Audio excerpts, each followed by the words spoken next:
Blog Talk Radio.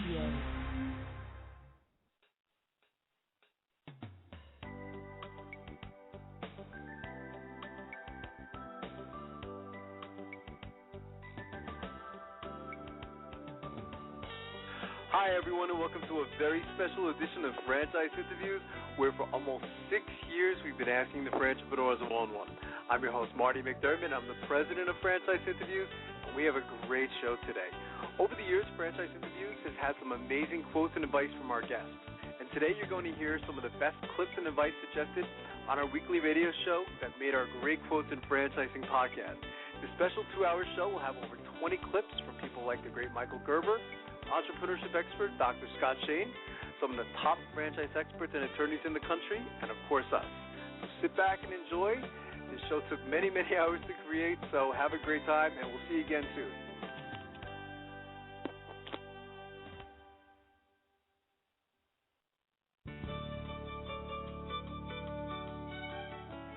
Are you one of those special people who are willing to go after your dreams and goals?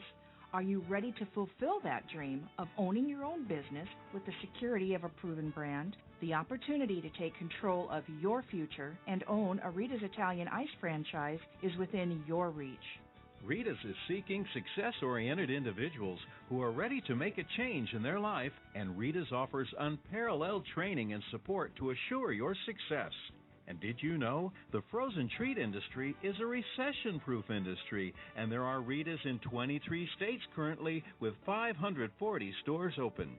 Rita's Italian Ice has been around for 25 years and is listed as a top-performing franchise by the Wall Street Journal. Now here's the really good part. Rita's Italian Ice is a unique and amazing taste treat. It's smoother than a snow cone, and it combines ice with real fresh fruit. The real fruit adds dramatically to the taste, and it comes in over 40 flavors. The ice and fruit are mixed on site and made fresh daily, and it is delicious. You'll want to know more about this exciting and successful franchise opportunity. Go to www.ownaritas.com and get all your questions answered. That's www.ownaritas.com to take control of your dreams and future today.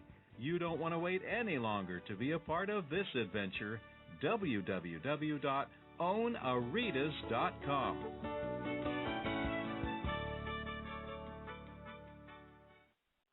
Franchisers, are you looking to reach aspiring entrepreneurs looking to buy a franchise? Are you looking to reach a highly educated audience on franchising? For over 4 years, Franchise Interviews has been giving an up-close, behind-the-scenes look at franchising and entrepreneurship through our website, franchiseinterviews.com, where you can hear and read interviews as well as get inside tips from some of the most successful sources in franchising. Check out our weekly franchise radio show, where each week you get to hear a new interview with franchisers, franchisees, franchise authors, franchise experts, and attorneys, and our podcast, Great Quotes in Franchising. Get 3 months of free advertising when you sign up for our 1-year package. For more information, go to franchiseinterviews.com or call us at 610-905-2919. That's 610-905-2919.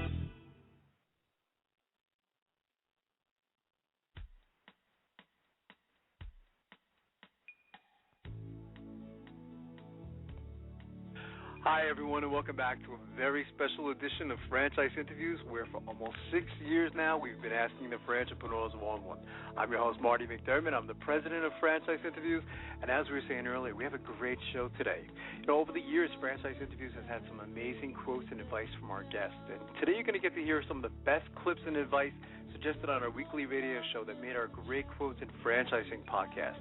So this special 2-hour show is going to have over 20 clips from people like the great Michael Gerber, entrepreneurship expert Dr. Scott Shane, some of the top franchise experts and attorneys in the country, and of course us. So this show literally took a couple hundred hours to make, so enjoy this one. Thanks, everyone. Hi, everyone, and welcome to another edition of Great Quotes in Franchising, where each podcast you get to hear a Great Quote in Franchising. My name is Marty McDermott. I'm the president of Franchise Interviews, and over the last 6 years, we've had some incredible quotes on our show. Today, you're going to get to hear a clip from David Riddling of Visiting Angels, and we had David on our show quite a few years ago, and as many of you know, I usually go back and listen to the old shows and the new shows, and one of the questions that we frequently ask on the show is, what advice would you give to an aspiring entrepreneur looking to buy a franchise? And David had a wonderful analogy, and it's very short, but definitely noteworthy of making the Great Quotes in Franchising podcast. So here we go. This is David Riddling of Visiting Angels with Great Quotes in Franchising. Really focused on behavioral aspects. And so you can learn an awful lot about a caregiver when you know the right questions to ask. The bottom line is that really gets to the core of the business, being a service business. If you have top caregivers and people who are passionate themselves, that's just going to, reflect on the clients and, continue growth for the company. Well, it really does. And we've got clients now that have been with us for 6 years of our existence. And we've also have caregivers that have been with us for 6 years of our existence.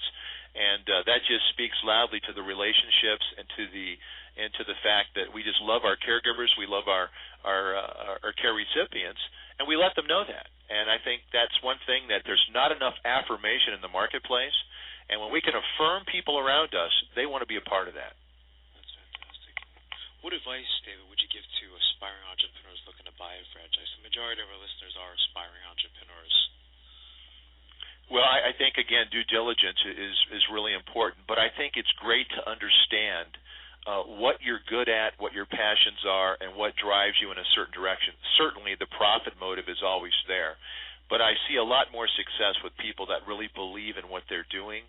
And the other part that I heard earlier I totally agree with is that when you buy a franchise, you really want to be able to get into the boat and roll along with everyone else. You want to be able to stay in sync with the system. You want to be able to follow the instructions the franchisor tells you because they're proven. And if you feel like you're a rogue operator, that you want to do things your way, you're going to sort of swim upstream a little bit. And I would really urge everyone that's looking to do this, just do what they tell you to do. You're going to be successful. I agree, absolutely. Hi, everyone, and welcome to another edition of Great Quotes in Franchising, where each podcast you get to hear a great quote in franchising. We've been hosting franchise interviews now almost 6 years, and during that time, we've had some incredible quotes on the show. Today, you're going to get to hear from Carol Mercurio, and she talks about a subject that we talk frequently on the show, which is following the franchise system. She gives a lot of great other advice in addition to aspiring entrepreneurs, but I just thought her advice was fantastic. So here we go with Carol Mercurio, franchise consultant. It is, because success means different things to different people. Right. There are people that could be very happy making $40,000, $50,000 a year, and there's others that would just never tolerate that. So you have to pick the right opportunity. It's going to meet not just your personal goals, but your income potential as well. You have to like what you're doing, and most of the time that'll turn into making more money. So. Oh, definitely. And, the truth is that franchising really isn't for everyone. Michael Gerber, one of your guests who is one of my heroes, so to speak. Right. I love his book. I recommend his book all the time. Yeah. And as he says, there's a difference between an entrepreneur and what he calls a technician. Oh, absolutely. So, and we'll go into that if you want to move forward in Sure, slide. absolutely. We'll go to the next slide, and that's slide 4, Carol says. That's all great, but... Do you have what it takes? And that's really what this presentation will help people do. When I do this presentation live, it takes about 2 hours, and, there are people at the end of the presentation will run to the front door and can't get out fast enough. They're scared to death. Or you have those folks that just linger on because they really want to learn more and educate themselves to see if this is the right fit for them. But there's a lot to figure out, before you actually can pull the trigger and make that decision. And as you mentioned just previously, the due diligence is imperative. You have to do a good job of figuring that out. Is it the right connection personally, and are you connecting with a company that you feel is a comfortable marriage between the two of you? Absolutely. Right. And so that's what we're going to do, is help determine if this is, in fact, the right path to explore. And then we can move on to motivation. Okay. And, for me, I think motivation is really, really a major component of this whole process. I agree. If you're not motivated to do this, don't do it. If somebody tells you you should do it for a variety of different reasons, but it's not your own passion, right, you probably won't do well at it. And, there's two different types of motivation. There's positive motivation and there's negative motivation. So you have to think of it, is it an inspiration? Are you inspired to do this, or are you desperate to do this? There's a big difference here. Absolutely. Are you, running from something, or you're running towards something? Right. And, for me, I work with a lot of folks that have been downsized, and they're in transition in life, and I certainly can relate to it. But they may go to looking at a business because they can't find a job. Or maybe lesser positions are offered to them, less money, less title, or maybe their severance is about to end and they need to make some decision quickly. Bad choice. Right. It's not a good reason to buy a business. It's like a last resort type of decision. So you can quickly determine part of your services is finding out that motivation level pretty early on. Oh, absolutely. In fact, I won't move forward in our consultation until that candidate can tell me what their reason is. Right. And it's not just because, I want control over my destiny. Who doesn't? Everybody does. That's true. They want to make more money. Who wouldn't? Right, absolutely. It has to go layers deeper than that, or as I look at it, having a burning desire. Or I'll add to that a little pain. If you can't relate to the pain, then there's no reward at the end. Absolutely. And going into business for yourself can be painful. With franchising, of course, it's a little bit easier because you have all the support. But it's still, you're starting a business from scratch. That's and you what have Marty to and I really always want talk it. about. Right. Sorry? Right. We always talk about that. That there's no guarantee of success, but if you follow the system, work hard, look at the stats we just went over. I mean, the failure rate's so low, and then with getting the right match, consultation from someone like yourself, and you should be okay. Well, and it's true, and the systems that are in place with franchising are the major reasons why people gravitate to franchising. But if you're not the personality to follow a system, and you're more of that entrepreneur, as Michael Gerber would say, the best way to describe it is you can't paint the golden arches green. Right. It just won't work. Either you follow the system and you'll be successful or not. But most importantly, there has to be a motivation. And everyone's motivation is different. The way I help people see things is if you look down the road, say the next 3-5 years from today, how do you see your life being different, if at all? Right. What do you want to accomplish? And for some people, it might be doing things that they've just missed doing, like having the freedom to play golf, or having the money to buy a boat and taking their family on it and being with their family and having that quality time that they just don't have in their current world. That's interesting. So you consider that positive motivation because that's the whole big picture of success in business, working hard, and then having all that personal stuff on the side. Oh, yeah. What's the end result look like? What is it that you want to accomplish by being in business for yourself? I mean, what is your burning desire?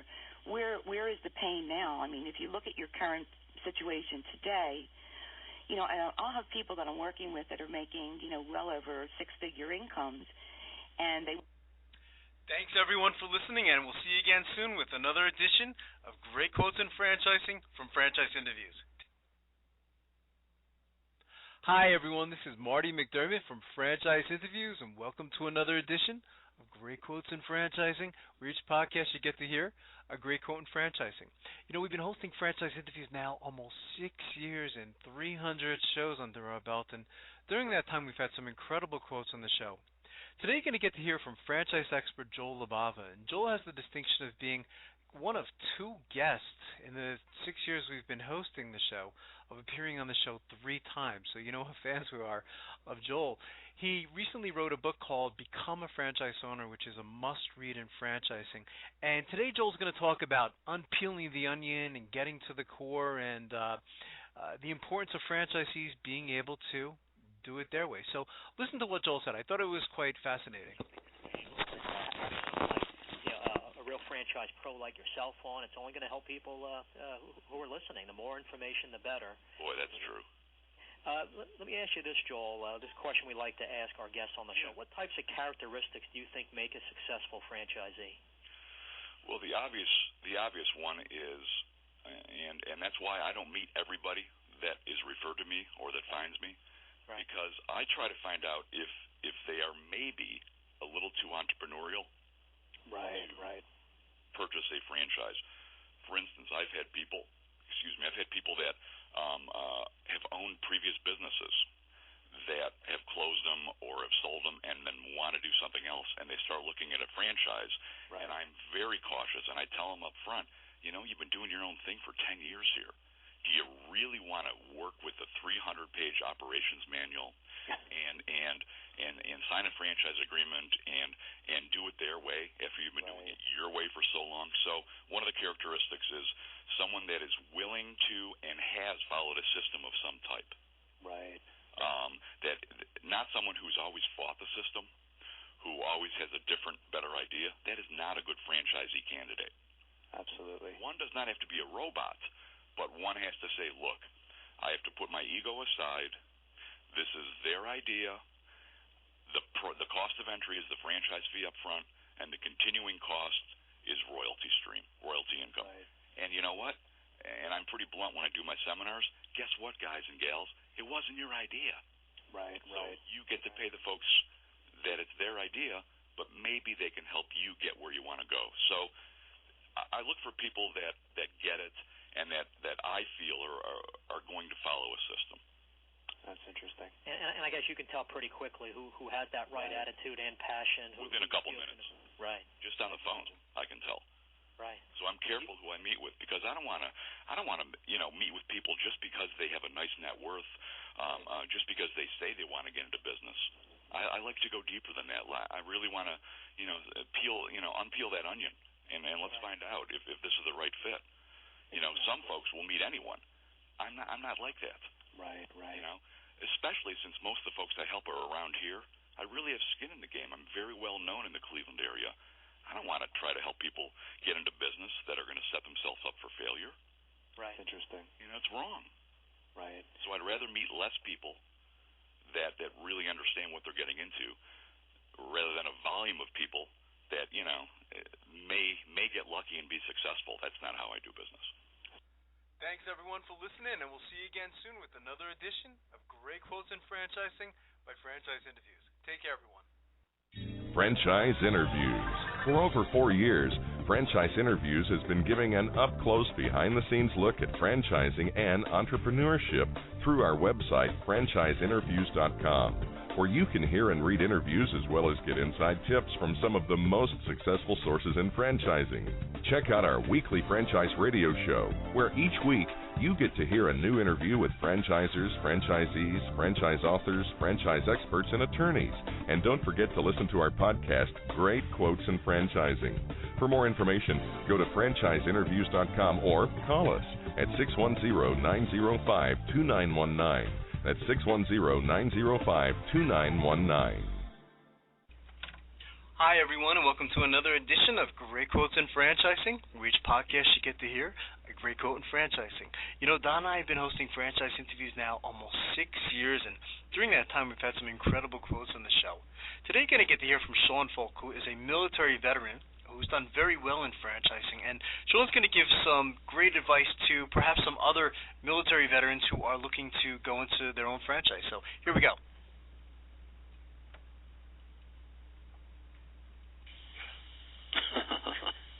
So it sounds kind of obvious, but why did GFC Management start this program then, Sean? You want to talk a little bit about that? Well, I think they saw the opportunity out there to find someone who is going to come in and execute that system. Like you were saying a minute ago about there's some people out there who franchising ends up not being right for them. They think they can either do it better or what corporate says it doesn't work for them. So we have those franchisees as well. Some of them who just kind of buck the system along the way. And sometimes, they have great ideas, but other times it almost seems like they make it harder for themselves. If they would just execute the system, they would be so much better off. So, and me talking to our franchisor, and they saw my success, and I do preach talking about the system. I say the system's there, execute it, just follow along. And I'm not saying that you just have to be a sheep and just do whatever they tell you. I question them at times. I challenge them at times. I I say that I don't think that's going to work, and we work together to try to make changes. So I'm not saying that you have to come in and just be blind and walk along the way, but I am saying that that person, like a veteran, who comes in and understands that it's collaborative work, working together to make things better, I think that is the person that they're really looking for. So they saw an opportunity in offering it to veterans, and with the programs that are out there with the IFA and the VetFran system that's out there, knowing that there's tens of thousands coming back every year right now, we saw an opportunity to take advantage of people who are going to be successful. Wow. So what should veterans consider when contemplating franchising then, Sean? What would you say to them? Well, I think they should consider, like what we were talking about earlier, kind of what they're interested in the first place. Definitely do a lot of due diligence.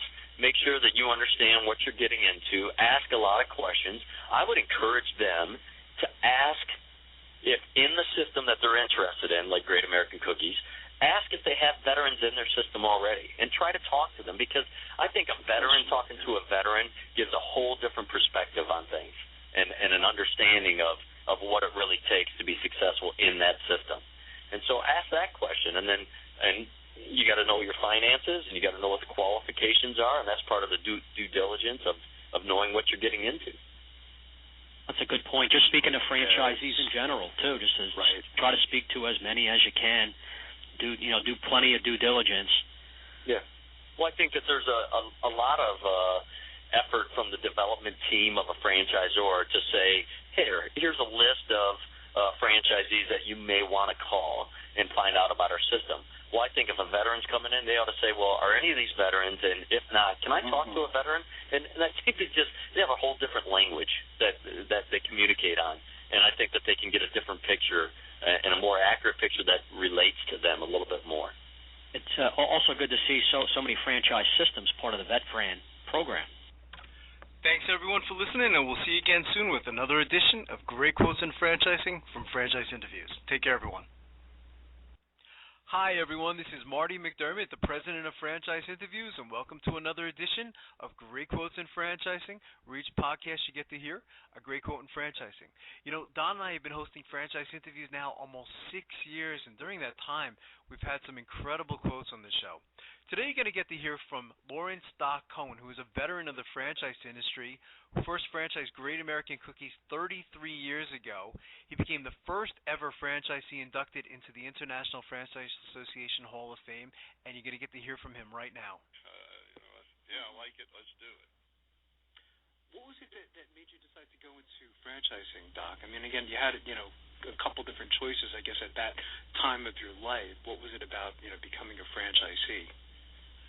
Well, I had been part of other startups, and I knew just how difficult it was to begin a concept. So let's just say I had wanted to be Doc's Cookies. I could have done that. I could have said, all right, well, now I've got to develop a recipe. I've got to do my marketing program. I've got to get the financing. I've got to do an operations manual. I've got to figure out how to do it. I've got to figure out where the locations ought to be. And your franchising, a lot of that's done for you already. A franchise provides a concept that's been proven and tested. Somebody else has done all that work.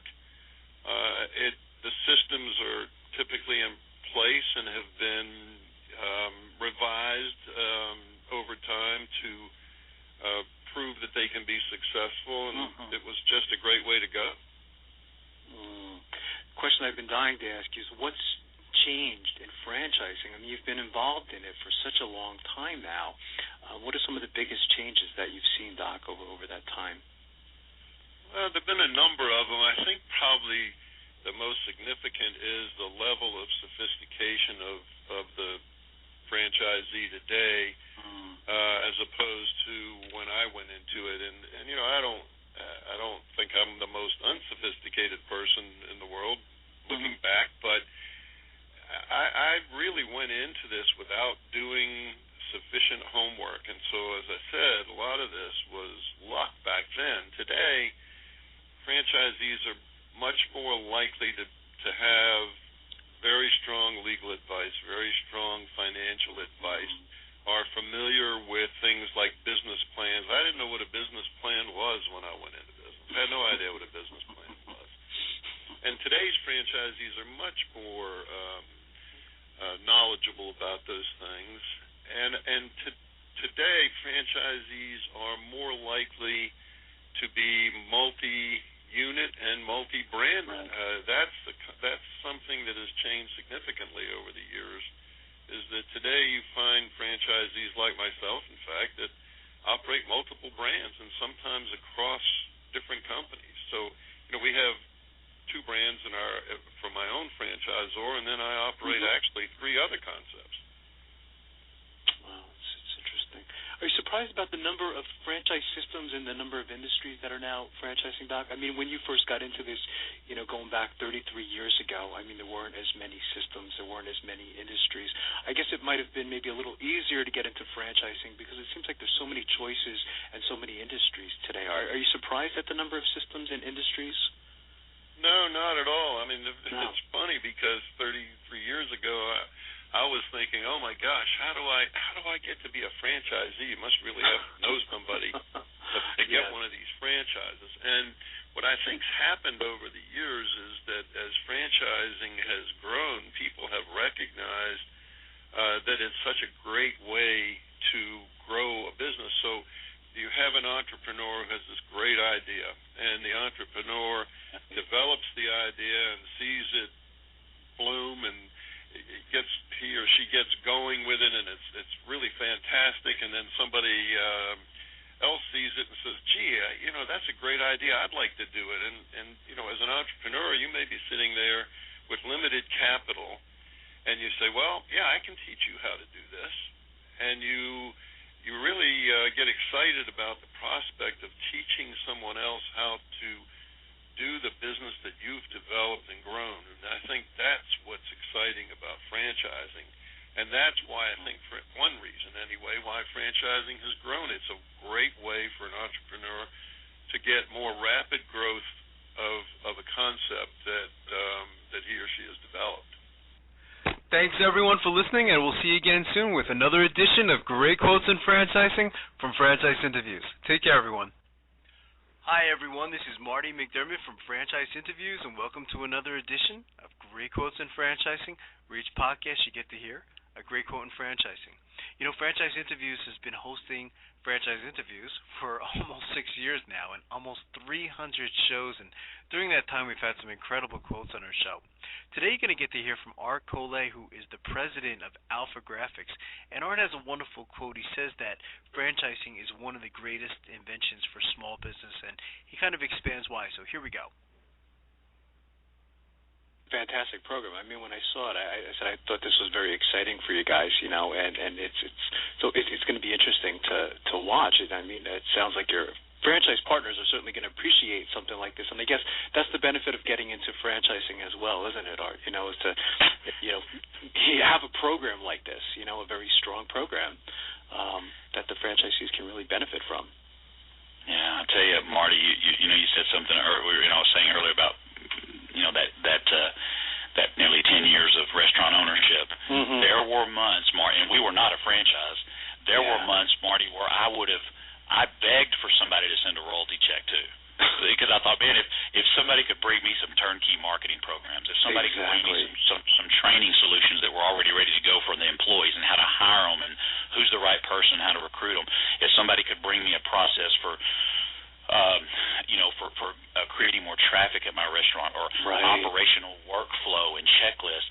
Marty, I believe, and I've had people, great people like, Bud Hadfield, and I can, go down the list of just the names of people that have, are in my cell phone that I can call anytime. John Luther over at Duncan Brands and Jim Amos, who, led mailboxes, et cetera, and all these names. I think I'm honored to be on your show today, just knowing those guys. Thank you. People like that are people that you've interviewed. But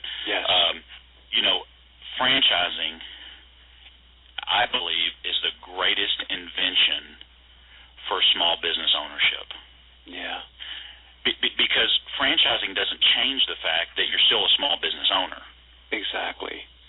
All franchising should do, I mean, my job as president of Alpha Graphics is to take people who have decided they want to be a small business owner and they want to do it in this arena of providing visual communication solutions, whether that's document solutions or marketing solutions. But my job as president of Alpha Graphics is just simply to take the hurdles that may be 6 feet high if you're out there on your own trying to do it yourself, and let's take them down to 6 inches. The hurdles are still there. You're still going to have employee issues. You're still going to have operational issues. You still need to have somebody. You're still going to deal with your financials in your business. And I think sometimes prospective franchisees forget that. Yes. They forget that they're still. They may possibly think the franchisor is going to take those problems away. And there are some that we do remove off the table, but for the most part, they're all still there. We just have systems and approach and coaching and support to help you manage that. And now it's a little speed bump in the road in the road instead of climbing Mount Kilimanjaro. Thanks everyone for listening, and we'll see you again soon with another edition of Great Quotes in Franchising by Franchise Interviews. Take care, everyone. Hi everyone, this is Marty McDermott from Franchise Interviews, and welcome to another edition of Great Quotes in Franchising, where each podcast you get to hear a great quote in franchising. You know, Don and I have been hosting Franchise Interviews now over 4 years and slowly approaching that magic number 250. And during that time frame, you can imagine we've had some incredible quotes on the show. Last week we did a Franchise Rewind with Tariq Farid. And Tariq is the founder of the Edible Arrangements franchise opportunity. And if you're new to franchising, or if you just started your franchise search, this will really put things in perspective as far as what makes a successful franchisee. So we're going to call this one the Franchise Secret. Do whatever this guy says, and I think you're going to enjoy this one. So, again, enjoy this edition of Great Quotes in Franchising from Franchise Interviews. The system you set up. There's been a nice diversity too. It sounds like of your franchisees, Tarek. In studying edible arrangements. I mean, it sounds like it's been lawyers and accountants and just a nice mix. A very nice mix to a point. Even to a point where it surprised us in the beginning. And I remember when we started franchising in the beginning, I had no franchise experience. I mean, I was a retailer, and I was making this product with my brother and delivering it. And you would have people coming up and saying, I want to buy a franchise. And, Don could appreciate this because he's been here for a while. I remember talking to Michael Said and everyone. And,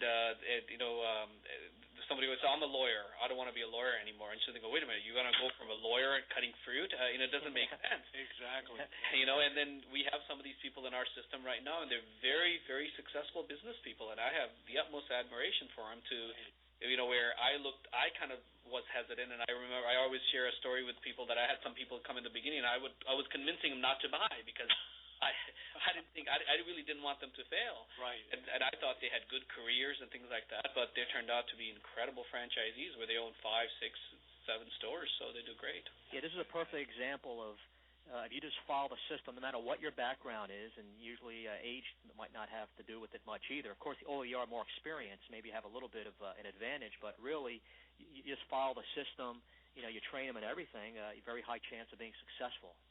And that's really the secret. I mean, we do our discovery days, and I always try to share that with even the prospects. So whatever system you go into, there's a reason you're buying a franchise. And one of my most successful franchisees, who was our 3rd store, I walked into his store after about a year of convincing him how to do it, and he always, he was a successful businessman before that, and he always gave me a bit of a hard time.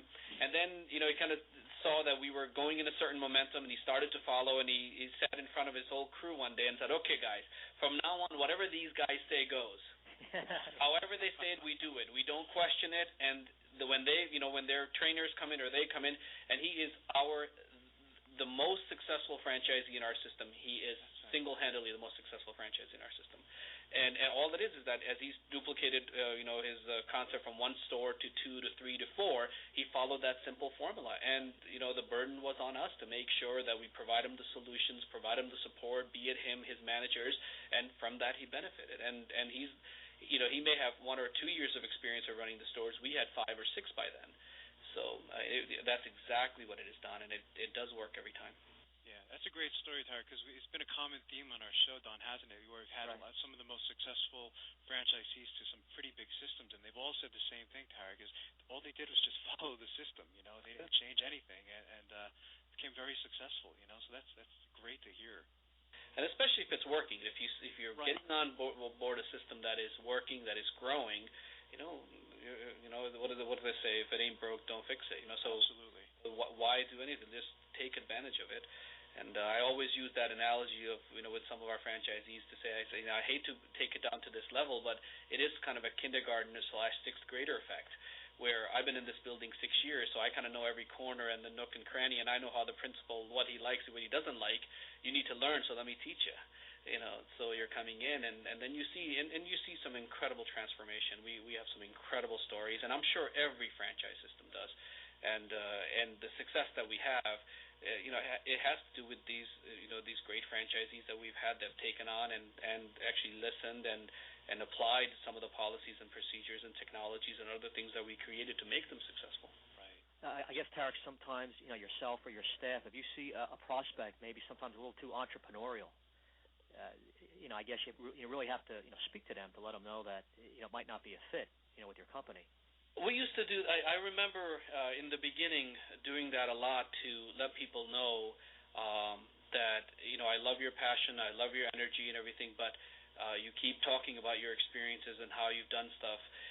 There may be a bit of a conflict there. We may always get into a bit of a tussle. So you have to look at this.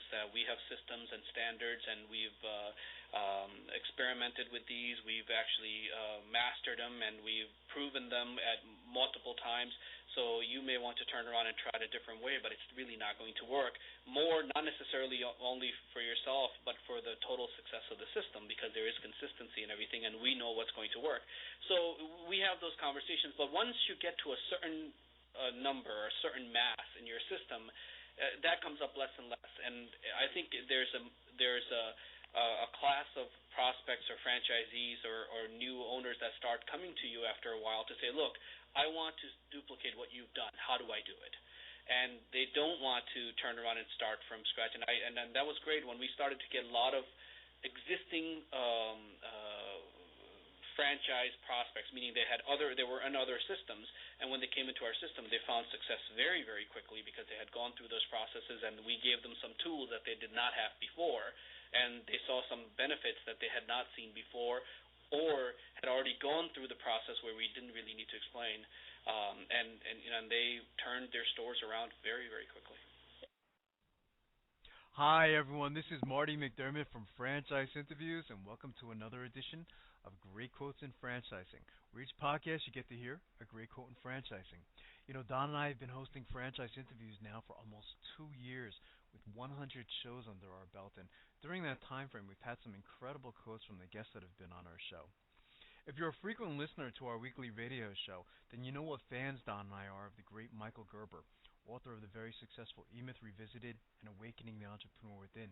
What's even more amazing is how often Michael's name has come up from our guests in the past 2 years. So you're going to hear from the great Michael Gerber in just a moment.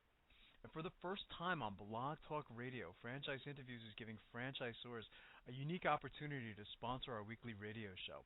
You can have a professionally recorded commercial run on our live as well as archive shows. And here's a quick message from our sponsor, and then again the great Michael Gerber. So enjoy.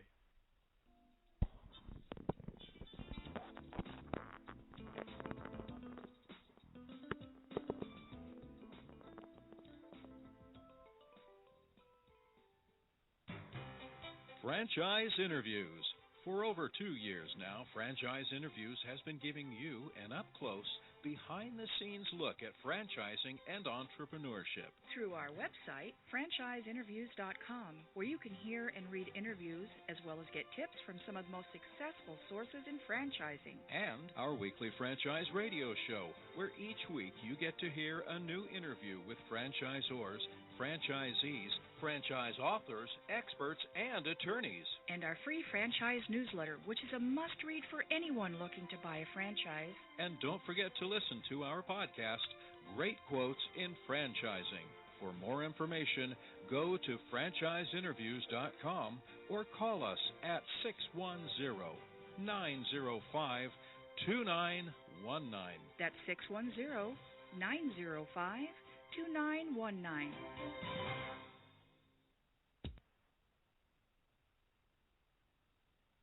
That's a great story. Which, by the way, I'm now reading again for the second time. I recommend everybody out there, it's been a while since they've read the E-Myth, to read it again. It's really a great little refresher because people seem to forget about things over time, Michael. I've got guys, I swear, Don, who tell me they pull out the E-Myth Revisited every year. Mm-hmm. One gentleman I spoke to, the founder of an extraordinary company, 1-800-GOT-JUNK, who's a franchisor. Right. He credits the E-Myth with the creation of his company, and he credits the E-Myth with the continued vitalization of his company and the growth of his company. They now have a few more than 300 franchisees around the world. The guy is less than 40. He's the CEO of this company. He started by driving a truck, picking up junk, read the book, read the E-Myth Revisited, and suddenly saw the light. And the product of that is a company which last year did $147 million in gross revenue and has the expectation of reaching $1 billion in revenue in the next 8 years. So the man's on path, and he takes the E-Myth out every year and reads it again and insists that every one of his management team reads the book. And in fact, I'm the keynote at his annual event in March. So I'll be in Vancouver addressing 1-800-GOT-JUNK. Right. The show we had last week, Michael, with the CEO and president of a franchise opportunity called Desert Moon, Gary Grasso. He spoke about you for like 10 minutes during the show. I mean, it's just amazing the impact that you've had in the franchise community. I mean, your name comes up every other show. Thank you. You know, I don't know 90% of these people, so I hear He's going to be happy for what guy this guy says and this guy says and that guy. It's really quite extraordinary to me because I don't know these people. Exactly. I can't imagine, what kind of fuel you have. I mean, I don't know how you go to bed at night, Michael. I mean, changing the story you told about, the young gentleman, being depressed and stuff like that. I mean, the kind of fuel that you must get from that kind of situation must be incredible for you. It is. It's absolutely extraordinary, and life is simply an array of infinite options, and they're continually showing up. Absolutely. They're constantly showing up. I can't imagine how anybody could feel limited or deprived of opportunity when there is so much more opportunity than any single one of us could possibly deal with. And I see it every single day in my mind. There's one. Why doesn't anybody do that? Why doesn't anybody do that? It's extraordinary when you begin to experience the entrepreneur within, and anybody, any single person on the face of this earth can experience it if they begin the process right. And that's what I'm committed to. Absolutely. And the title is great, too, Michael, how you added, in addition to how ordinary people create extraordinary companies without any experience to guide them. You were one of those people. I think you referenced Bill Gates, Steve Jobs, Michael Dell. I mean, all these guys really didn't have this significant experience in business. It was all based on a dream or their imagination. Exactly. They had no experience in business. Bill Gates wasn't a business guy. Right. Bill Gates didn't work for a living. Bill Gates went to Harvard and then dropped out. Michael Dell didn't have any experience when he started his business. Nobody, no great entrepreneur has necessarily had any business experience at all. They simply imagined a result that they saw was absolutely needed in the world, and then they invented the answer to that problem in a business. Well, anybody can do that. Right. And in the book, Awakening the Entrepreneur Within, I take you step by step through the golden process through which any company can be started from scratch in your garage. And I'm essentially saying, if your car is parked in your garage, move it out and start a business. Exactly, absolutely. It seems like, Michael, top entrepreneurs are never satisfied. I mean, in Chapter 3 of your book, I thought it was great. You talk about you woke up one day and you had nothing to do. Personally, I mean, that's my dream, to wake up one day and have nothing to do, but just for a day before I get back to business. But, of course, yourself being a top entrepreneur, you just weren't satisfied with that. You had to, take that next step and do something great again, and that's what you did, obviously, with this book. Yeah, well, and you got to understand, when I say I had nothing to do, I had everything to do, but I didn't have to do it. Right. In other words, I didn't have to go out and earn a living anymore. True. But I do. I didn't have to go out and speak anymore, but I do continuously. I didn't have to go out and write another book. My books are among the top 5 business books ever published in the world. E-Myth Revisited sells more books every year than it sold before. Wow. It's the most extraordinary phenomenon. So I didn't have to do anything. There's nothing that caused me to go out and create the dreaming room other than my fertile imagination. And I'm simply saying, what an extraordinary place to live in the imagination, because one can begin to imagine a world unlike the world we live in, and then take it upon yourself to invent it. And that's all it is, inventing it. Everybody invents every single day of their life. The problem is, most of us invent the past. True. I'm about inventing the future. Right. And this book precedes the E-Myth, Michael, so I guess everybody who has read the E-Myth is going to have to read Awakening the Entrepreneur Within as well. Your lips to God's ears. There you go. Hi, everyone. This is Marty McDermott from Franchise Interviews, and welcome to another edition of Great Quotes in Franchising, where each podcast you get to hear a great quote in franchising. Don and I have been hosting Franchise Interviews now for almost 2 years, with 100 shows under our belt, and during that time frame, we've had some incredible guests and some incredible quotes on the show. Today, you're going to get to hear from the Chief Executive Officer of the Rita's Franchise Opportunity, and take a listen to what Jim says about trust, respect, and belief. And for the very first time with our partnership with Blog Talk Radio, Franchise Interviews is now allowing some unique sponsorship opportunities to franchisors to help you reach a large audience of prospective franchisees.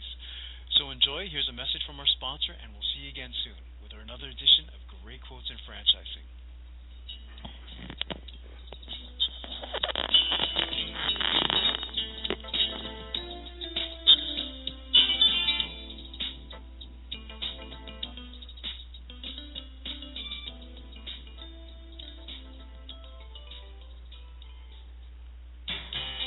Franchise Interviews. For over 2 years now, Franchise Interviews has been giving you an up-close, behind-the-scenes look at franchising and entrepreneurship. Through our website, franchiseinterviews.com, where you can hear and read interviews as well as get tips from some of the most successful sources in franchising. And our weekly franchise radio show, where each week you get to hear a new interview with franchisors, franchisees, franchise authors, experts, and attorneys. And our free franchise newsletter, which is a must-read for anyone looking to buy a franchise. And don't forget to listen to our podcast, Great Quotes in Franchising. For more information, go to franchiseinterviews.com or call us at 610-905-2919. That's 610-905-2919.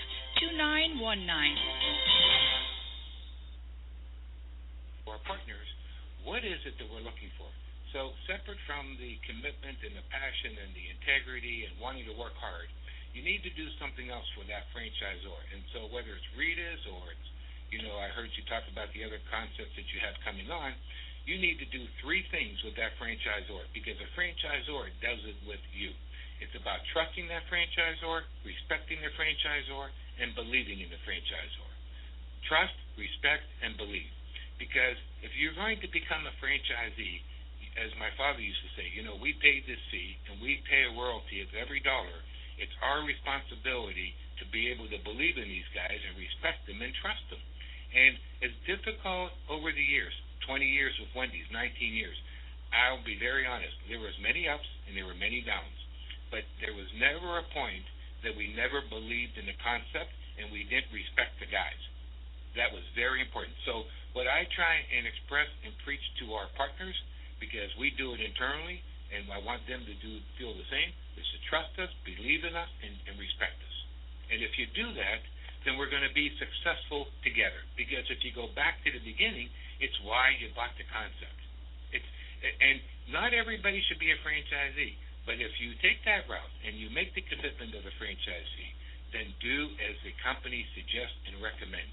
Because go back to why you made the decision to become a franchisee, and the headlines, to trust them, respect them, and believe in them, because they do with you. And I think you're not going to have a problem getting that with future franchisees and, of course, your stores now, because of your so many years as being a franchisee. You're thinking just like them. You know what they want and think and everything. So I agree. Yeah. Well, I wish, I got to be honest, I wish it was that simple. It isn't. Can I mention something else that I've really been working on, talking about, articulating a lot? And we branded it the 5 C's, which I think is important, not that I think, I believe is important for this concept to be successful and to have many, many more years. We're celebrating, which is pretty historical.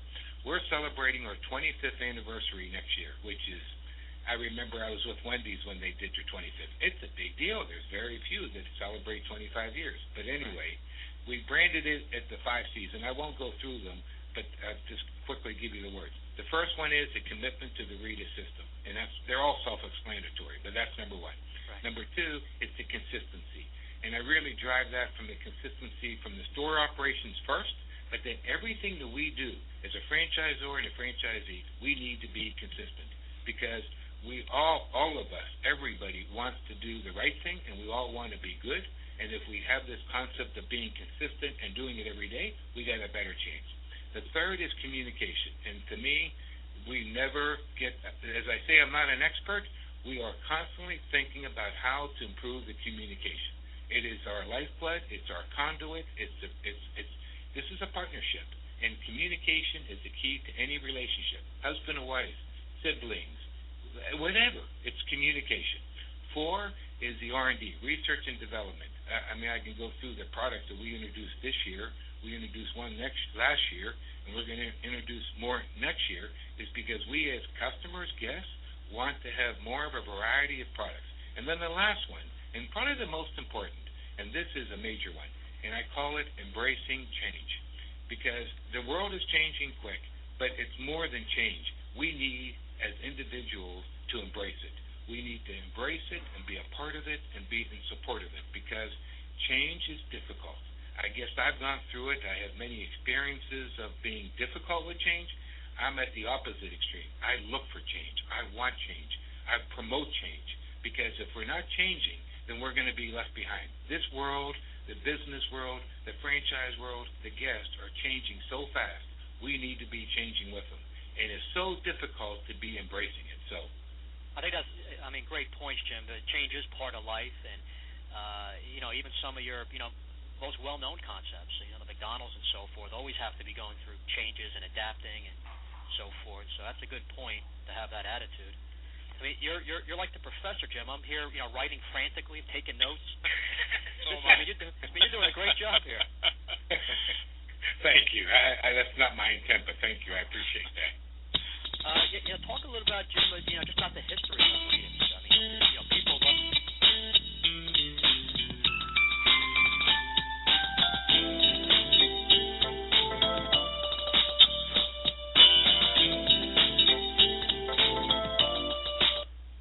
Hi, everyone. This is Marty McDermott from Franchise Interviews, and welcome to another edition of Great Quotes in Franchising, where each podcast you get to hear a great quote in franchising. Don and I have been hosting Franchise Interviews now almost 2 years, and almost have done 100 shows up to this point, and during that time frame, we've had some fantastic quotes on our show.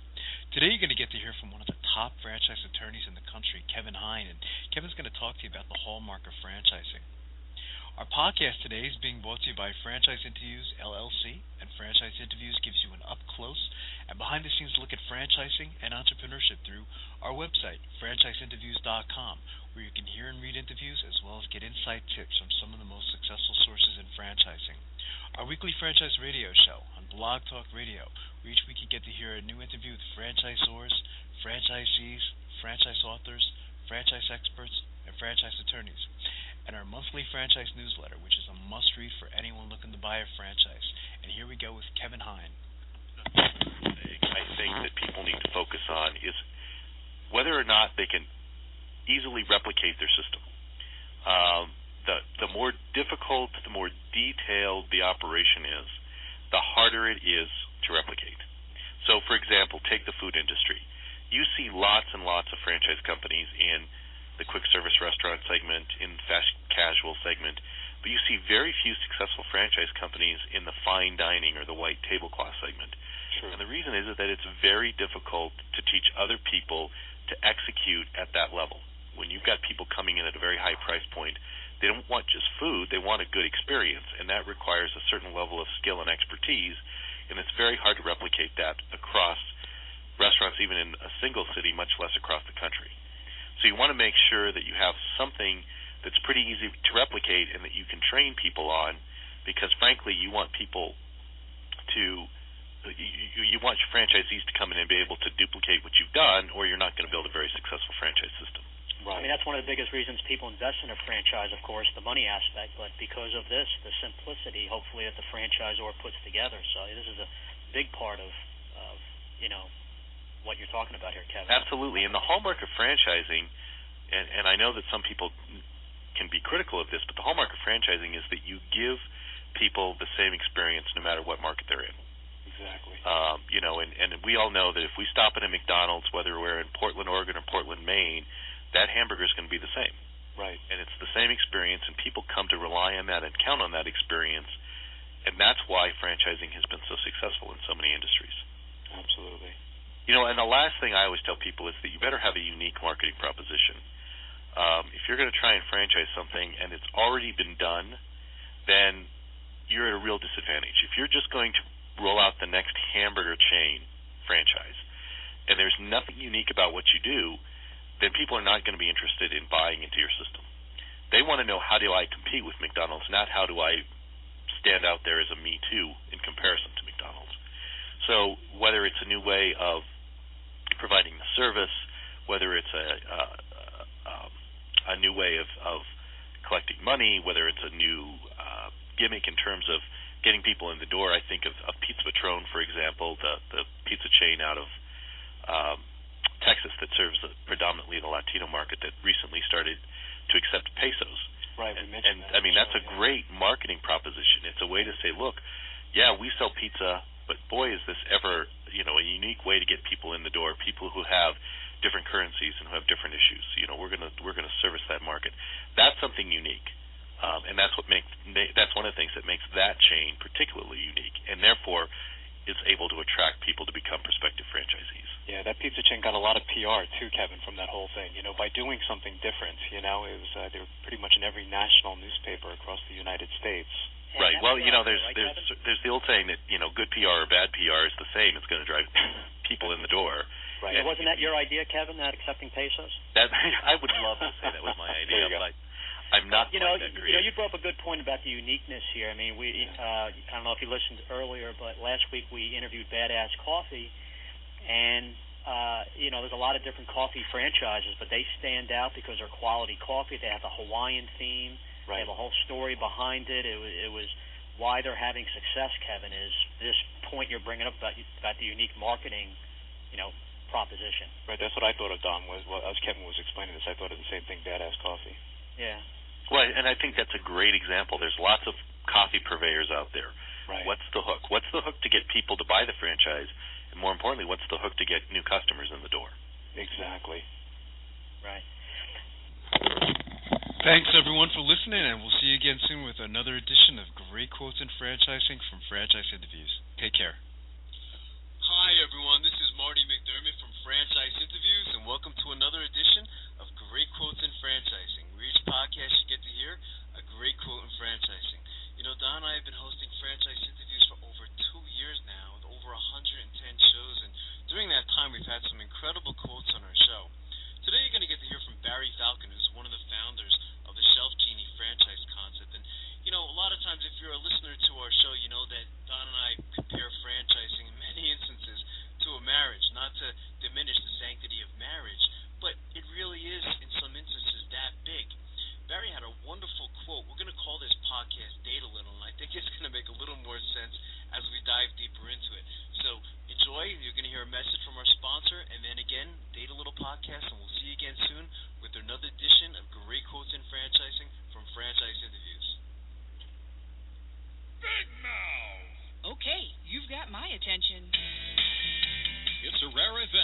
world of franchising when an opportunity comes your way that can and will thrive in almost any economic environment. It's here, and its name is Big Mouth Advertising. Big Mouth. BMA is a leader in the exciting world of mobile media advertising. Why is mobile media advertising able to defy the economic cycles? The answer is obvious. In times of economic weakness, advertising is crucial for survival as the consumer dollar is scarce and the competition fierce. What is mobile media? It's the newest and fastest growing segment in the advertising world. Mobile media brings the message directly to the consumer. Mobile media goes to the consumer in traffic, where he eats and where he plays. It quite simply cannot be turned off or thrown out. And when you join the Big Mouth team as a franchisee, you are joining the best. The Big Mouth advantage is simple and successful. We invest in a strong infrastructure and in great people. As a franchisee, you have access to this entire system, including telemarketing, sales maximization, general and administrative support, design and creative services, even billing and collection services. All you need is a mobile media vehicle, a driver, and the willingness to create a financially sound and limitless business for yourself. There are no long-term leases to sign, no expensive build-outs, no office personnel to hire. You will be part of the Big Mouth advertising community and share its entire website and reception services, as well as its complete back-office services. This virtual office guarantees you the freedom to close those sales that will make you a success. We are so proud of our successes that we have voluntarily disclosed our revenue statements. Now, how many other franchises are doing that? Even in these historically rough financial times, Big Mouth advertising has become a dominant force in the mobile media industry. Join the Big Mouth team and take the first step toward financial freedom. Please call Ron at 888-98-GO-BIG. That's 888-98-GO-BIG. Big Mouth! We have over 50 locations. A lot of times, people don't want to invest until they feel comfortable with the people at the top. So imagine you guys doing a good job in that area. Well, we have Discovery Day, and I think you mentioned, it is a marriage. So people have to get along with Alan and I, basically, because we're leading the company at this point. And so it is part of a relationship. We bring them in for Discovery Day and spend a whole day with them and talk to them, and also learn a little about their background, what their needs are, what they're looking for. And not everybody is a good fit on either side. They might not like us, and we might not like them. But so it's not always a good fit. But sometimes you date a little before you get married. And so we're looking for long-term relationships. So it's a 5-year franchise agreement with renewals, and we're looking to keep that going. So staying on that topic, as far as has to be a right fit on both sides, what are the type of characteristics that you look for in a franchisee, Barry? Well, we look for somebody that has a smile on their face with a little outgoing personality and understands sales and marketing. And so and they have to understand that advertising and marketing is an investment, not an expense. So folks that see that and are either have run businesses before or just understand business and done in home sales, just any kind of business experience is really great. We have an extensive training program, but conversely, somebody that came out of being a CPA, maybe not our ideal candidate if they're just looking at expenses and how to cut costs versus how to grow the business. And so we really like to have people that are outgoing, like to deal with people, like to solve people's problems, because you're providing a solution to make their life easy. And believe me, after installation, they're getting hugs, and we get testimonial letters all the time. So you have to like dealing with people. And if you don't, then this is not the position for you or the business for you.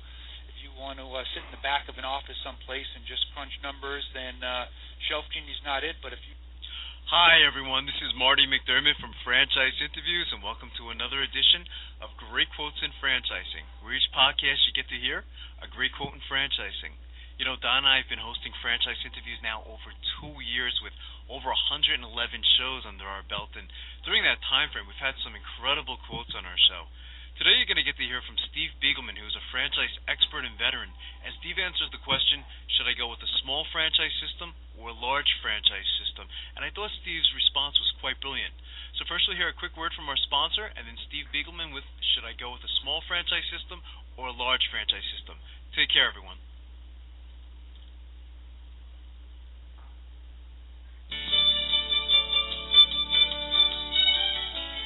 Are you one of those special people who are willing to go after your dreams and goals? Are you ready to fulfill that dream of owning your own business with the security of a proven brand? The opportunity to take control of your future and own a Rita's Italian Ice franchise is within your reach. Rita's is seeking success-oriented individuals who are ready to make a change in their life, and Rita's offers unparalleled training and support to assure your success. And did you know the frozen treat industry is a recession-proof industry, and there are Rita's in 23 states currently with 540 stores open. Rita's Italian Ice has been around for 25 years and is listed as a top-performing franchise by the Wall Street Journal. Now here's the really good part. Rita's Italian Ice is a unique and amazing taste treat. It's smoother than a snow cone, and it combines ice with real fresh fruit. The real fruit adds dramatically to the taste, and it comes in over 40 flavors. The ice and fruit are mixed on site and made fresh daily, and it is delicious. You'll want to know more about this exciting and successful franchise opportunity. Go to www.ownaritas.com and get all your questions answered. That's www.ownaritas.com to take control of your dreams and future today. You don't want to wait any longer to be a part of this adventure. www.ownaritas.com.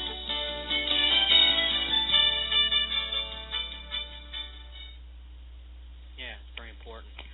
So, you've been with small startup franchise companies. You've been at the larger companies. What are some of the big differences between those two type of scenarios, Steve? Well, Don, smaller companies obviously give a lot of attention to the franchisee. So, every franchisee, that franchisee by name. You can get a hold of, the owners of the company or the CEO of the franchise system. Pretty much you build very, very strong relationships when you're joining a smaller system. When you're joining a smaller system, you also typically get your choice of prime territory, maybe in your backyard where you want to be and open a business. You don't want to have to drive an hour to your store every day or your location. Right. So you get the prime territory, you get to know the management team, the owners of the company and the concept, and really build that strong relationship. The challenge is the brands aren't as well known, so it takes time. And obviously you need to make a decision when you're a franchise candidate or a potential franchisee looking at concepts. Do you want to join a company that's in the infancy and the growth stage, or do you want to join a more established national brand that has presence but's going to have limited locations available? You might have to go a much farther distance to get that location, and they have proven systems in place. So you're going to have to follow that system to a T, and you're going to deal typically with a regional operations manager and training managers in that region. You're not going to get to know the top level of management in a large company, whether it's a Dunkin' Donuts or a Dairy Queen or Yum Brands. You're just not going to have that kind of interaction with the top management team. They're just too large of an organization. Again, great companies, but it all depends what you're looking for as a franchise, candidate or potential franchisee. It's a real interesting question, though, huh? That's where a franchise consultant come in, speaking to an expert like yourself, to really educate someone for that type of decision. Sure. It is a big decision, and you need to really know yourself to know what you're looking for. If you want an absolute 100% proven concept that's been around, tried and true, then you're going to want to join one of the big chains that have been around for 20 plus years that have thousands of units. But if you're more an entrepreneur and you kind of want to feel things out and be a part of the growth strategy of an organization and impact some of the marketing decisions and decisions from an operations standpoint for an organization, then you're going to look towards a smaller company that you can have impact, that you could be on the franchise advisory council, that you could really be involved with decisions that the company makes for growing the brand forward. If you have more territory, being on the early part of the curve for that franchise that maybe's had some success so far, but they're really early in their process. So yeah, real interesting. Yep. In 2006, Hi, everyone. This is Marty McDermott from Franchise Interviews, and welcome to another edition of Great Quotes in Franchising, where each podcast you get to hear a great quote in franchising. You know, Don and I have been hosting Franchise Interviews now almost 4 years, and during that time we've had some incredible quotes on our show.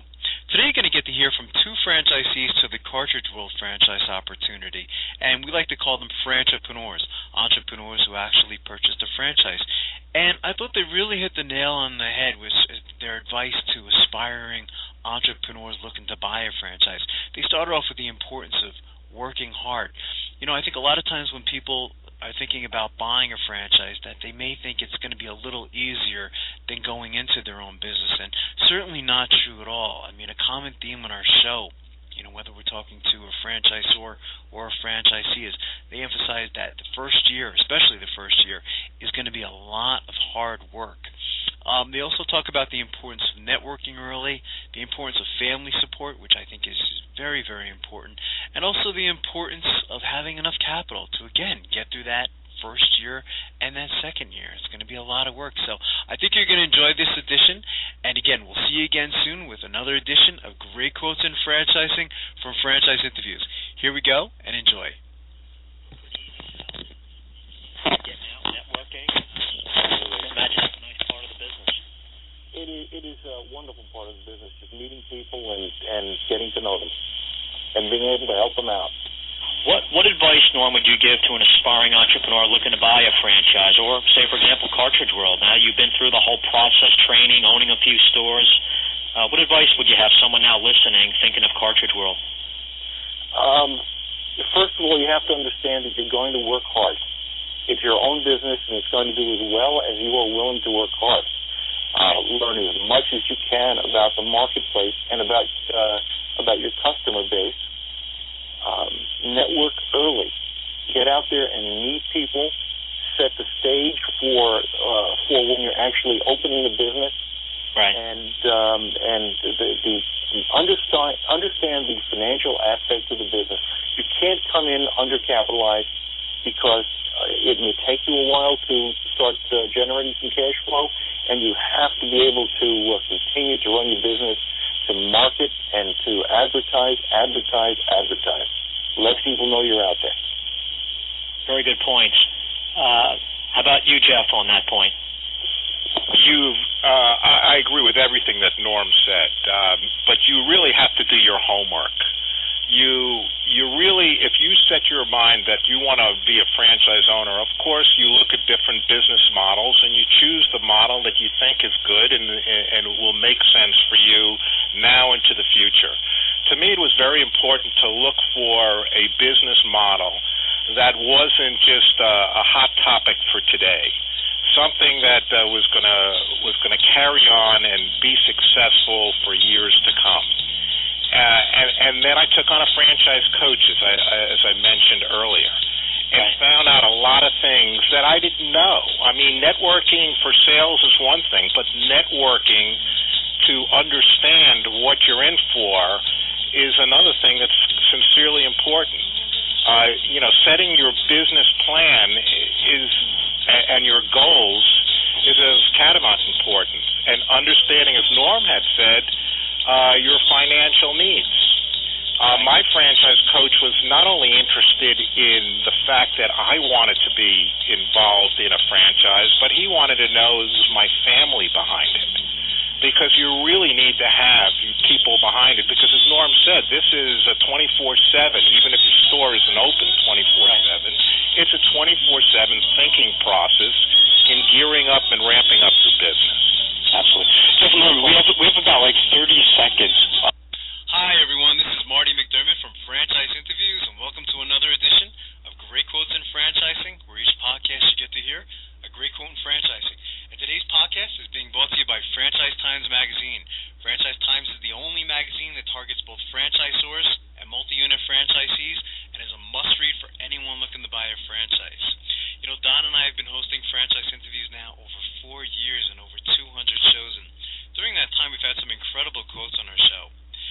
The nice thing about hosting Franchise Interviews is we're frequently asked to be guests on radio shows and magazine interviews on the topics of entrepreneurship and franchising.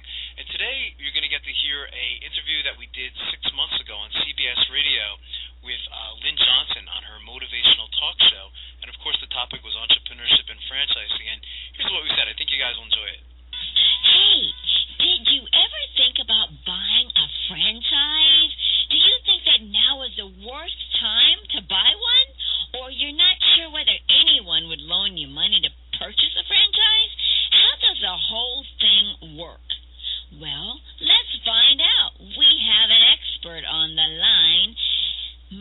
McDermott. Hi, Coach Lynn. How are you? I'm fantastic. How are you? Oh, I'm doing well. It's always great to talk to you. I always feel like it's a World Talk reunion. Right? We get together. I know. We started out, guys, a very long time ago. I think we're some of the only people left, aren't we? I know. It's amazing, isn't it? But it just, and it seems like yesterday that we started, Lynn. You know? It really does. It's just incredible. But it's the success that you've had is just wonderful to watch, though. I mean, it's just incredible.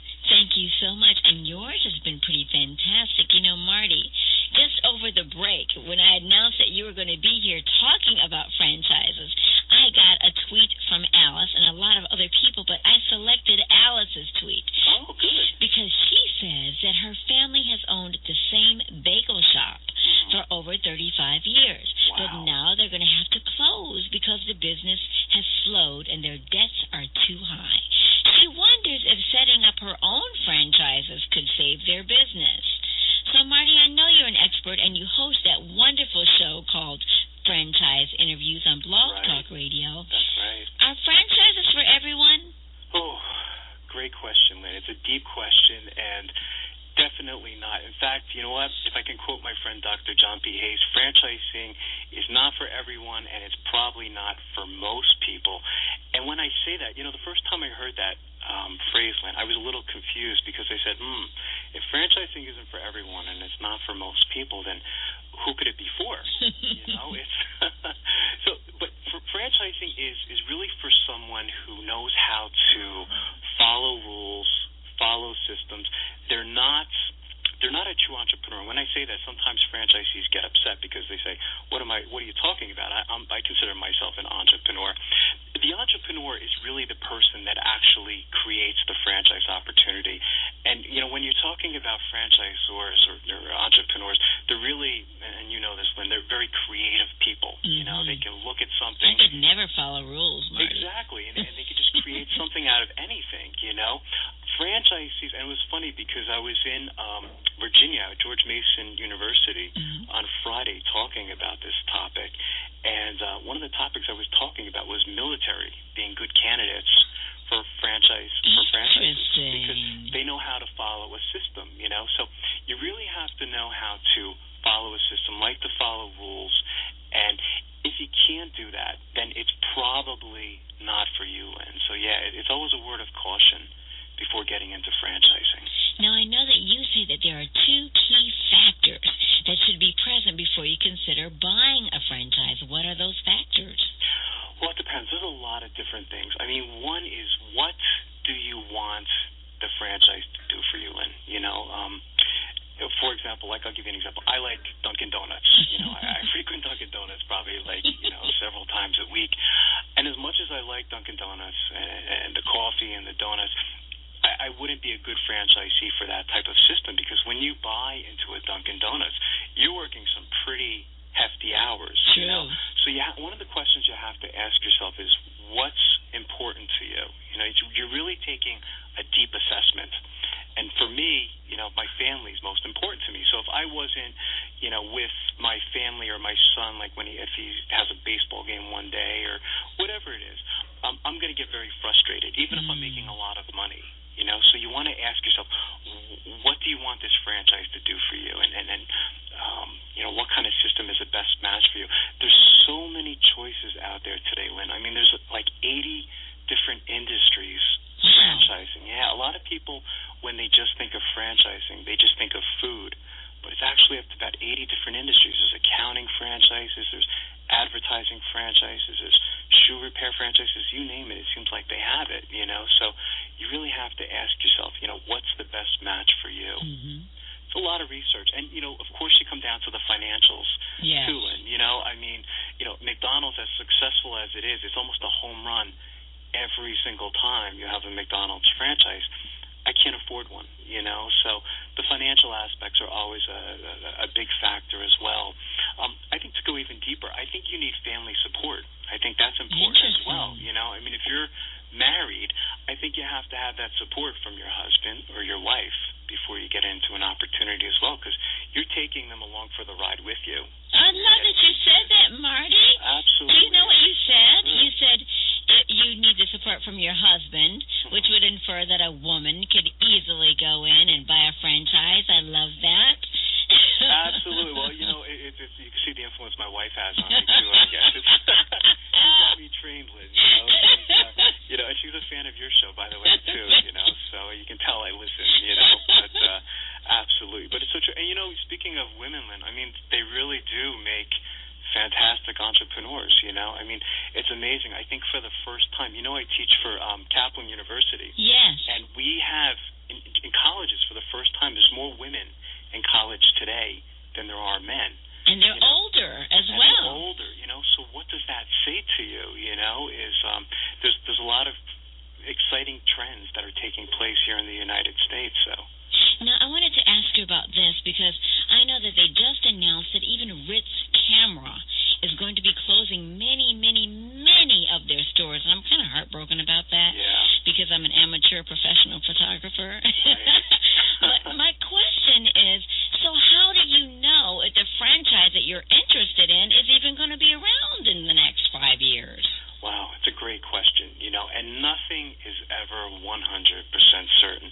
I will say this, that not all franchises are created equal, and what you can do is, look at the company's track record for one. One of the things that you can look at is their franchise disclosure documents, and look at the history of the company. Some companies that just started franchising, they haven't really been around very long, so you're kind of taking a chance in a way. And you can look at how many franchisees they have and things like that. I think there's certain franchises that are always going to be around. I think McDonald's will always be here. They have like 33,000 units. Subway has about 33,000 units. So those ones are pretty safe. It's almost a home run every single time. So there is always that element of risk involved, even when you are buying into a franchise system. Of course, you can look at things like the market and things like that and kind of make your own assessments. But so, Marty, with all that you know, because I have 1 minute left, and I definitely want them to come and listen to you because I love your show on Blog Talk Radio. Thanks so much, Lynn. And I want them to check out your work. It's very, very important. Are franchises still a viable option even with this economic downturn? Most definitely. I think, Lynn, and this is going to sound a little weird, is, one of the interesting effects of the recession I see now is some of the best offers in franchising. Interesting. And I've been doing this 10 years now. I'll give you a couple quick examples. Some franchisers, what they're doing is they're reducing or dropping a franchise fee for their new franchisees. Now, that's pretty significant because a franchise fee usually goes for about $30,000, $40,000. So they're waiving that. In some cases, there's 2-for-1 deals where if you buy one franchise, they'll drop the franchise fee for the second one. Oh, my goodness. Yeah, so it's really, and that's the effect that I've noticed from the recession is really some incredible deals. Even the landlords right now, and you've noticed there's a lot of great locations available right now. Yes. I think, you want to get those locations because, a great location can really overcome bad marketing, and there's going to be a lot of people kicking themselves next year. They're going to say, I should have got into that opportunity last year when they waived the franchise fee, when I could have got this killer location in this particular spot.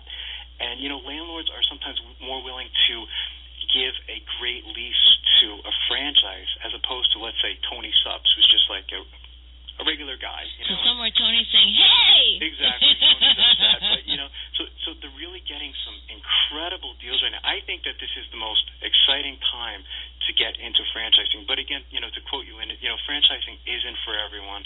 It's not for most people. You do have to really do your homework. It's not guaranteed every single time. And, not all franchises are really created equal. There are some that are better than others. Well, Marty, it's a pleasure to hear your voice and talk to you again. It's a pleasure to hear your voice, too. Where can You're great. Thank you. I love you, too. Thanks, Coach Lynn. Where can my people hear you, do business with you, and all those wonderful things? Absolutely. Go to franchiseinterviews.com. You can hear over, I think we're up to 160 shows, Lynn, recorded up to this point. Yeah, so it really, when I say that number, it just really, it tickles my spine because I didn't think that there was going to be a market for this or we'd find like a listening base for it. But every single month we have more listeners just like you, So I haven't quite achieved your success yet, but someday. Well, thank you so much, Marty. And go check him out. Franchise Interviews on Blog Talk Radio, my dear old friend from World Talk Radio. Thanks Marty so much, Lynn. I'll talk to you soon. Okay. may prosper. Take care. Bye-bye. Here is... Hi, everyone. This is Marty McDermott from Franchise Interviews, and welcome to another edition of Great Quotes in Franchising, where each podcast you get to hear a great quote in franchising. You know, Don and I have been hosting Franchise Interviews. This week is going to be 2 years and 100 shows, and during that time frame, we've had some incredible guests and quotes on our show. Today you're going to get to hear from, I think, one of the best motivational speakers in the world, Mr. Warren Greshus. And Warren talks about the importance of planning ahead and insurance. And for our very first time on our partnership with Blog Talk Radio, Franchise Interviews is now giving franchisors the opportunity to sponsor some upcoming radio shows. So once again, Mr. Warren Greshus, after a word from our sponsor, and we'll see you again soon with another edition of Great Quotes in Franchising from Franchise Interviews. Take care, everyone.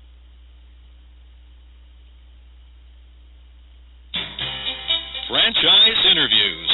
For over 2 years now, Franchise Interviews has been giving you an up-close, behind-the-scenes look at franchising and entrepreneurship. Through our website, franchiseinterviews.com, where you can hear and read interviews as well as get tips from some of the most successful sources in franchising. And our weekly franchise radio show, where each week you get to hear a new interview with franchisors, franchisees, franchise authors, experts, and attorneys. And our free franchise newsletter, which is a must-read for anyone looking to buy a franchise. And don't forget to listen to our podcast, Great Quotes in Franchising.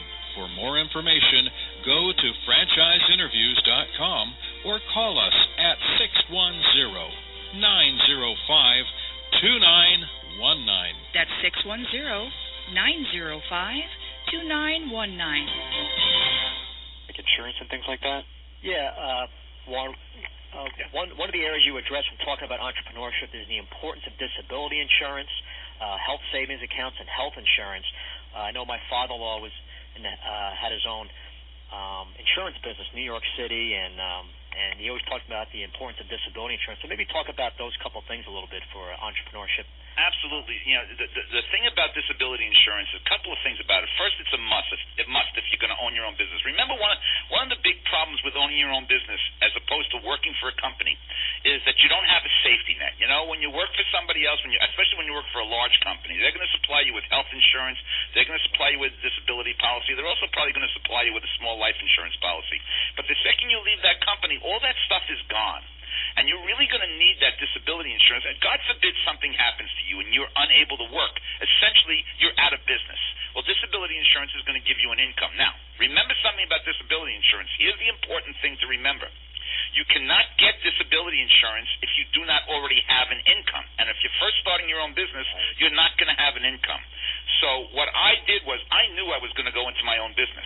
So while I was working for somebody else and was making an income, I started buying disability insurance.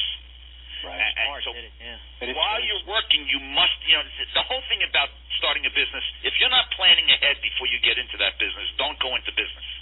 You know, that's why I saved my money. That's why I bought disability insurance. I had disability insurance when I went into business because I knew once I started for the first few years I wasn't going to be able to buy any more because I didn't have an income. I wasn't paying myself. Right. Now, so when you're working, buy as much as you, if you know you're going to go into your own business, if you have any desire or plans to do it, buy as much as you can. You know, insurance companies will only give you as much as your income allows. You know, you can't buy as much as you want. They judge it according to the amount of income you have coming in. Now, once my speaking business started to take off, and every time my income rose, I bought more disability insurance. Right. I got a ton of disability insurance. God forbid anything ever happens to me, I've got a nice income coming in every single month. Now, once I hit 65, I'm not going to need it anymore. And they're not going to give it to me anymore either.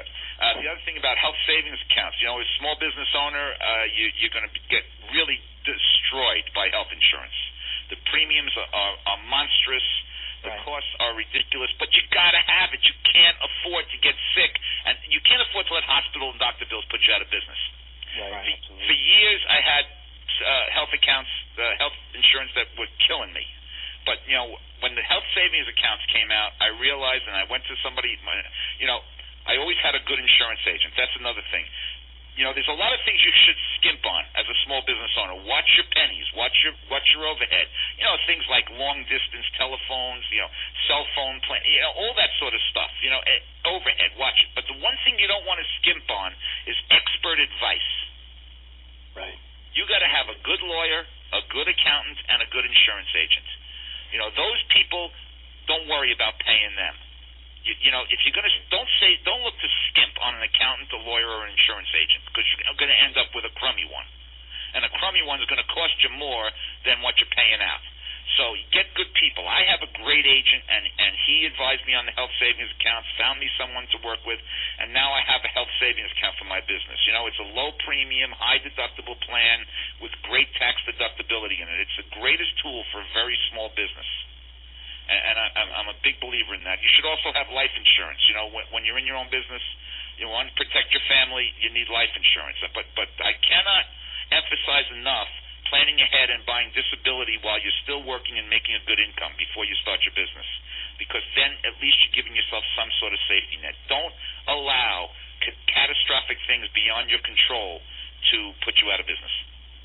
Right. Such an important point you bring up, especially something like disability insurance. No one's going to think of that. You know, no one thinks of themselves as getting sick. Everyone's trying to stay positive, starting a new business, but you got to set yourself up across the board starting a business, just not things like this, putting together a business plan and calculating how long you can go, before you make a salary. And I'll tell you something, you're more likely to get hurt than you are to die. Sure. So disability insurance is very important.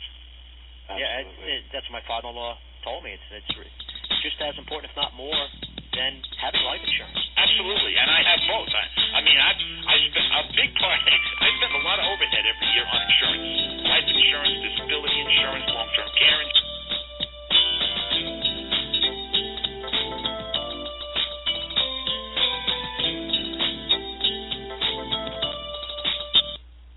Hi, everyone. This is Marty McDermott from Franchise Interviews, and welcome to another edition of Great Quotes in Franchising, where each podcast you get to hear a great quote in franchising. And today's podcast is being brought to you by Diamond Financial Services. And if you're looking for a loan to finance your franchise, simply click the Diamond Financial Services logo below. Today's podcast, you're going to get to hear from a legend in entrepreneurship and franchising, and that's Michael Gerber. And we've had Michael on the show 2 times up to this point, and the first time we had him on the show, Don and I were amazed at the amount of emails we received and listeners, and it was really overwhelming and incredibly fun at the same time. One of the questions that we commonly ask on every show is, what advice would you give to aspiring entrepreneurs looking to buy a franchise? And naturally, Michael's response was brilliant. So here we go. Franchising and entrepreneurship? Yeah, well, I think before that, Mike, I think a lot of people listening might be a little surprised that your mom still tells you what to do. No, that's the problem. My mom has never told me what to do. She inspires me to do things that I never thought about doing. Absolutely. That's great. That's tremendous. Yeah. What advice would you give to a prospective franchisee looking to buy a franchise, Michael? Well, first of all, understand what you want. It has less to do with the franchise than it does with you. What is it truly important to you to do? This whole new emergence of the dreaming room, for example, really revolves around the idea that struck me that this is the age of the new entrepreneur. And the new entrepreneur is very, very much different than the one who preceded him. The new entrepreneur is more interested in a business that has meaning, not just money. So the whole question for the new entrepreneur or the one who wants to buy a franchise is really, so what's the meaning of this? What's the impact of this on the world?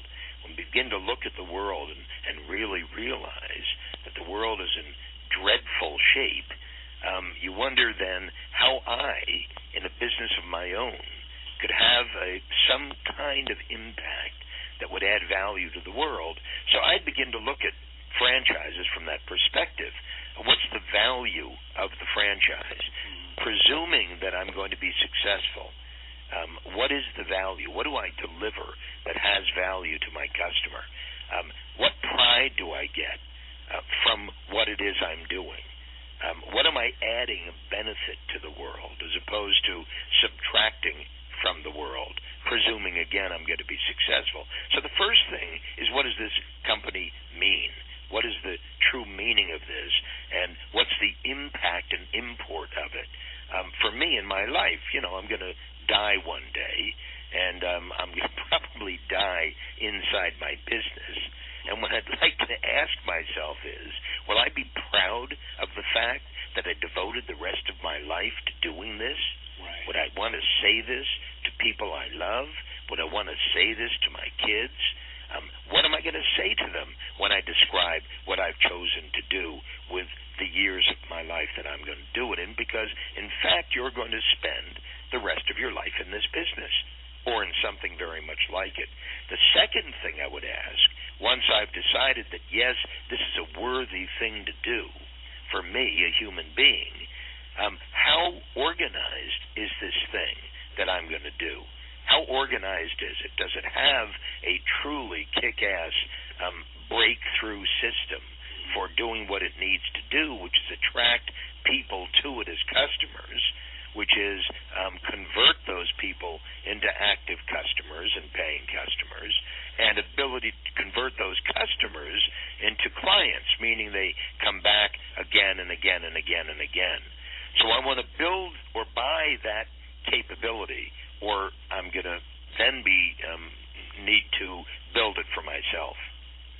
Wow, it's a great. We've been asking that question now since we started the show, Michael. We never got such a great response. Right. Thank you. Yeah, I mean, so really, don't jump into anything quickly. Do your due diligence, and that's a good point. I mean, this might be something you've been doing for a long time. Are you going to be proud of telling people this is what you do? Proud, yeah. I mean, Marty, you and I have talked about people just can't jump into something that sounds great. They got to exactly they have to go more deeply into their own motivation. Right. And that's the thing that's missing almost all the time. Essentially, the prospective franchisee, the guy, the woman who decides they want to buy a business opportunity, essentially they go out there, and the one who pitches the deal the best gets the deal. And I'm essentially saying it's got to turn around the other way. The one who's going out becomes more thoughtful about what I'm looking for, as opposed to simply going out and looking for a good business to run. Right, absolutely. So that right there might be a strong characteristic of a successful. Those are very deep words from Michael. Is talking about the whole, what is this franchise going to mean? How do I want to be remembered? So, again, it's going very deep into that question, but again, it's one of the best responses I think we've had up to this point. And again, it is Michael Gerber. Sold millions of copies. His latest book is Awakening the Entrepreneur Within, and we had Michael on the show several months ago, and we spoke about the book. And again, he's going to be in Great Quotes in Franchising on several occasions. It was hard to decide which one we were going to use first, but this was it. So again, you're going to see Michael again in a couple other editions of Great Quotes in Franchising.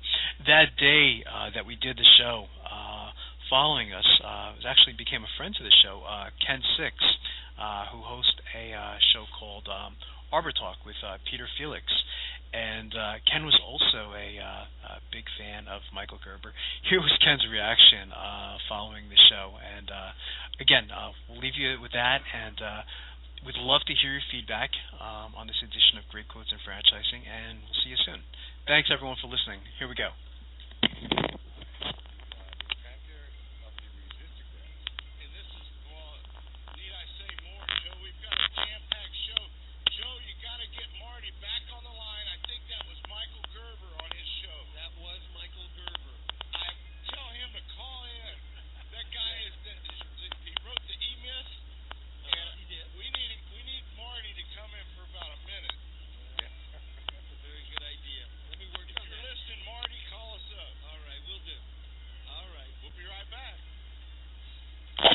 Thanks again for everyone for listening, and we'll see you again soon.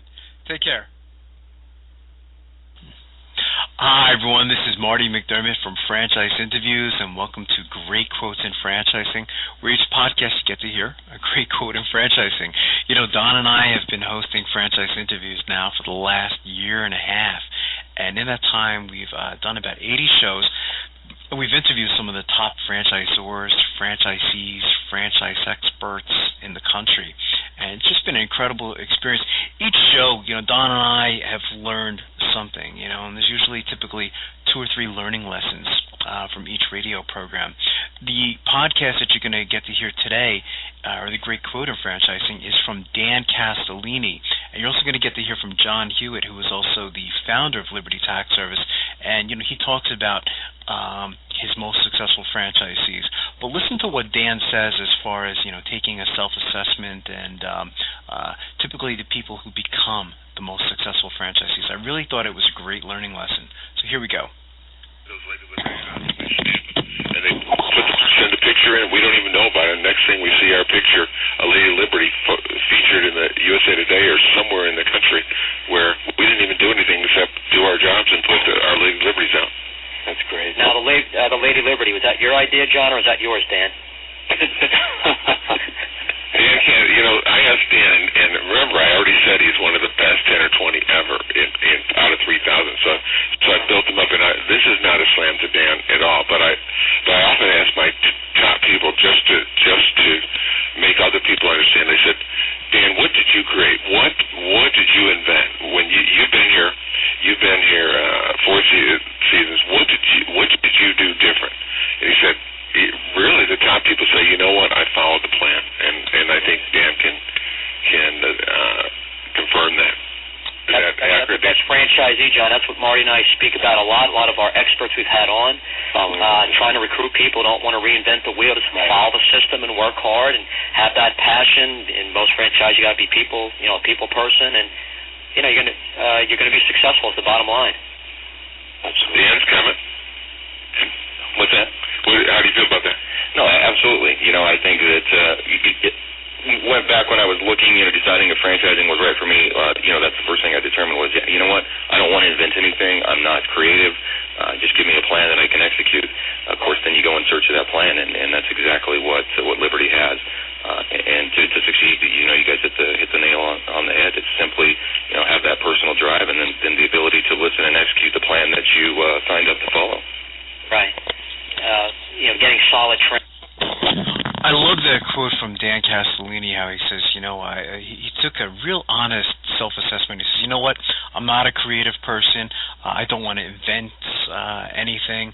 And, again, I just want to follow the system. And, again, typically, this is what we found to be the most successful franchisee, somebody who is just willing to follow the system. So, again, this is our first great quote in franchising and our first podcast. Is kind of historic, so we'd love to hear your feedback as we get into the whole world of podcasting now. We think this is going to be a great additional service to our listeners because, again, our shows are very detailed. They're typically, as you know, for our listeners, 60 minutes in length. So what Don and I would like to do is kind of highlight some great quotes from each show. So if you don't have 60 minutes to hear the show, you can go and listen to the podcast and listen to some highlights or some great learning lessons in franchising. So we hope you enjoy this one. Again, we'd love to hear your feedback, and thanks for listening, and we'll see you again soon with another great quote in franchising from Franchise Interviews. Take care, everyone. Hi, everyone. This is Marty McDermott from Franchise Interviews, and welcome to another edition of Great Quotes in Franchising, where each podcast you get to hear a great quote in franchising. Today you're going to get to hear from a legend in franchising. It was about 6 months ago, Don and I were celebrating our 1-year anniversary of doing the radio show, and we put a lot of thought as far as who we'd like to have for a guest that particular day. And Don and I both agreed that that person should be George Nadeff, and Mr. Nadeff graciously accepted. For those of you who don't know George Nadeff, he's tagged as the guru in franchising. He's also the founder of Boston Chicken. He had a lot of great quotes that show. This is just one of them where George gives his advice to aspiring entrepreneurs looking to buy a franchise. Here we go. Mr. Nadeff, about the characteristics that make a successful no-fat franchisee? Well, I've always told people to play to their strengths. If you have a personality you know is not a charming one, don't get into the service business where you have to interact with people because people business requires personality. So, you're not asking someone to do something that's against their grain. So when looking for a franchise,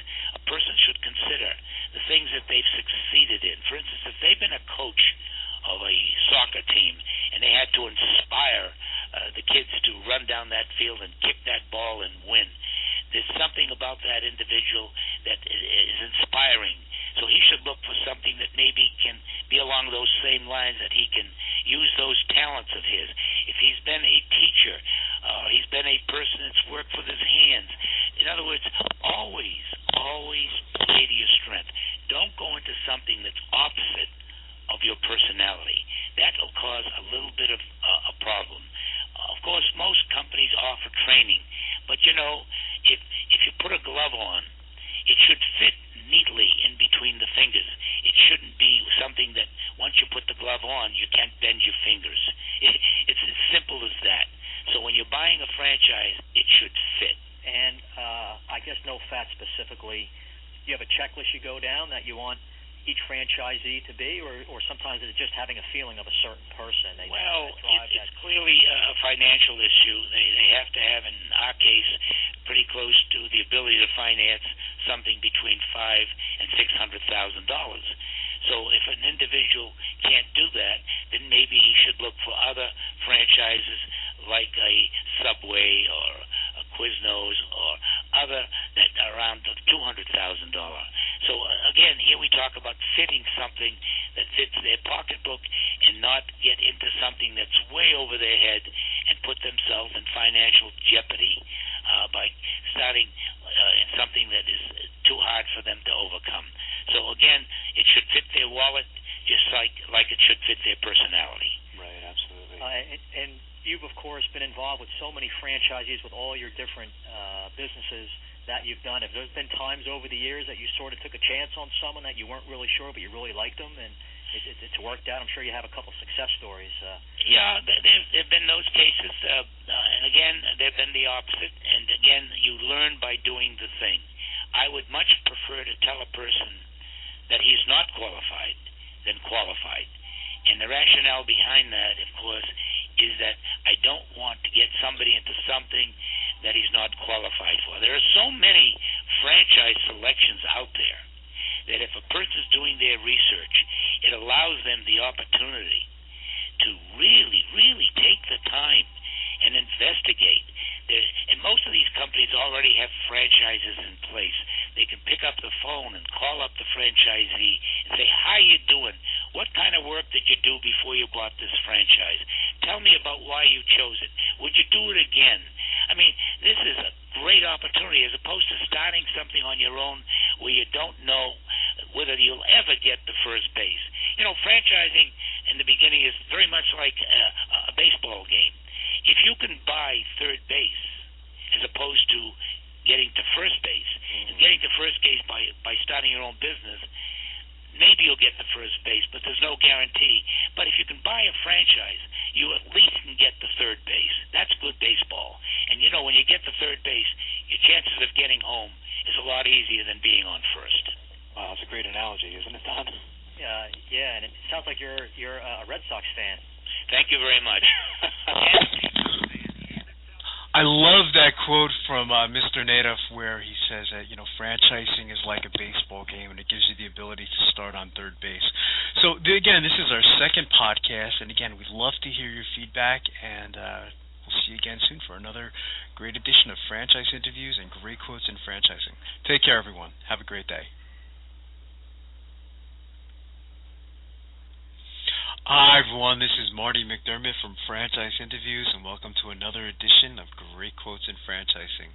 Don and I have been hosting Franchise Interviews now for about a year and a half, and in that time, we've gotten to interview some fantastic authors on the topic of franchising. One of my favorite books is The Franchise Times Guide to Selecting, Buying, and Owning a Franchise. It's a must-read in franchising, and that book is by Julie Bennett. And we had Julie on the show. It was about 3 to 4 months ago. She had some fantastic quotes on the topic of franchising. She spoke about the importance of following a system. She gave a great example of that. She even got into the characteristics of successful franchisees. So listen to what Julie said. And as for the systems, there's a great story from Becky John. In the book, she's an express personnel franchisee in Dayton, Ohio. And she says, follow the system. If the procedures manual said to write all reports with my left hand in red ink on Monday through Wednesday, and with my right hand in black ink on Thursday and Friday, I do it. I will follow everything because it works. That's very powerful. I mean, that really describes franchising in a nutshell, Julie. Doesn't it? Absolutely. That kind of reminded me, Marty, of that. Who was the client we had on? Julie, we had a Liberty Tax. We had one of Liberty Tax's most successful franchisees on the show, and he basically said the same thing. He said he wasn't a creative person. All he wanted to do was just follow the system, and that's why he became one of the most successful franchisees for Liberty Tax. That's all he did. He said all I did was what they told me to do, and I achieved this great success. He came in with the attitude. His whole attitude was like, just tell me what I have to do. Kind of like what you were just bringing up with that particular story, Julie. And that was his whole attitude. Tell me what to do.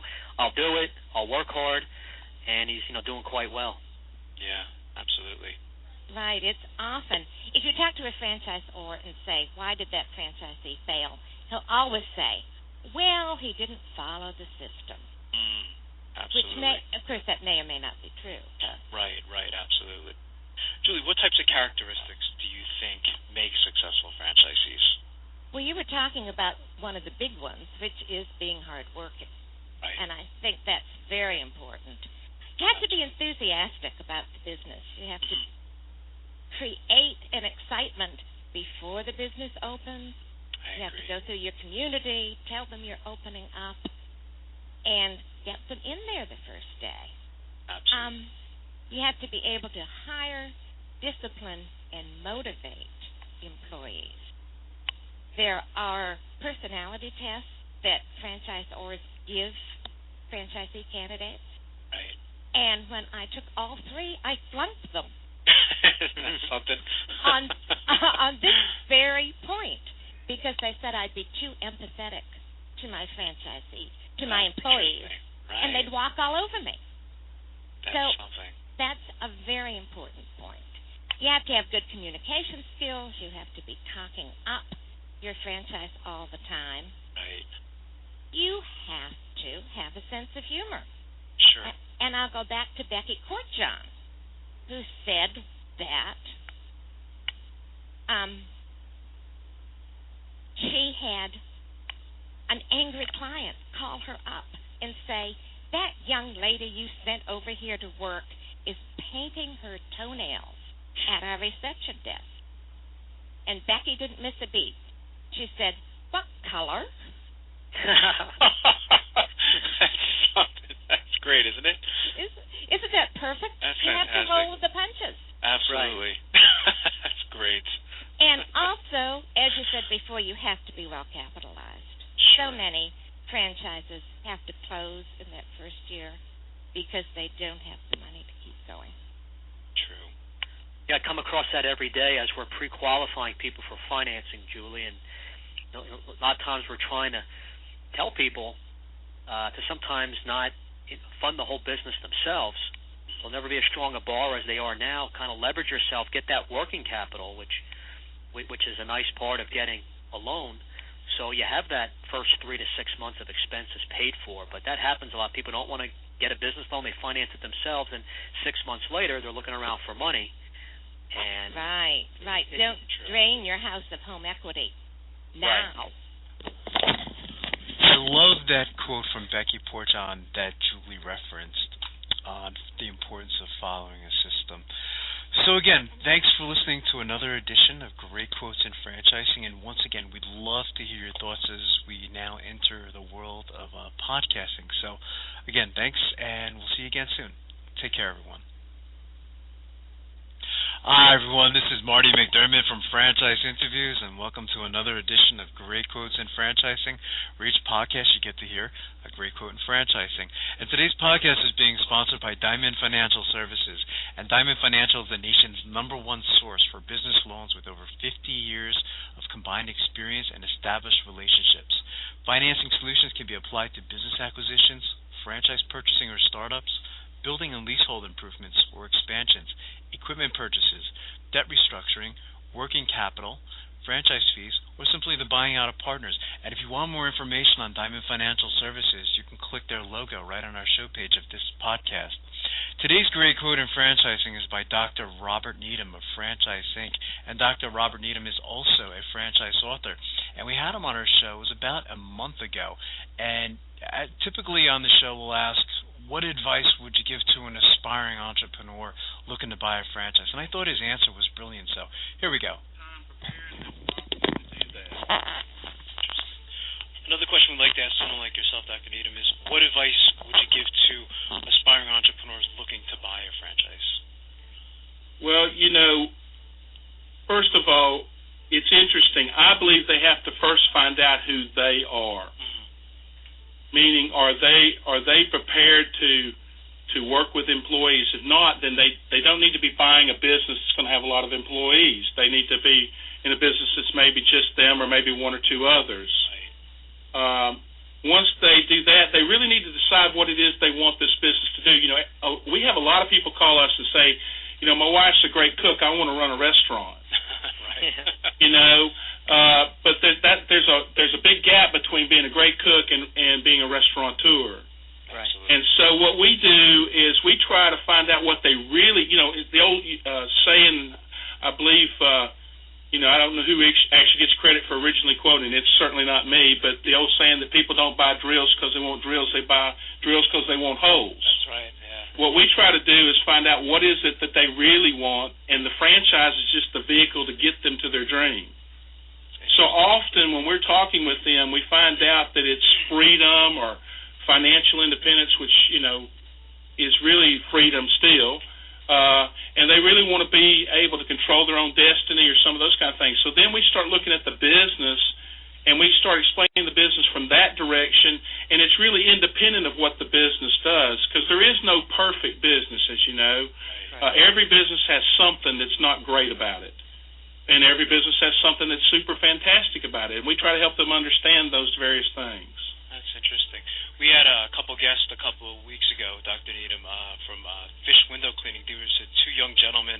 They worked for Enterprise Rent-A-Car for many years, and they were very frustrated. They were working 50, 60 hours a week, I think it was, Don, they were mentioning. And they were surprised at first. They ended up in the window cleaning business. They said in a million years they never imagined buying that kind of franchise, but it just matched what they were looking to do. They just wanted flexible hours where they can get home early and spend weekends with their family and things like that. Right. They did a lot of due diligence, and right. A lot of questions and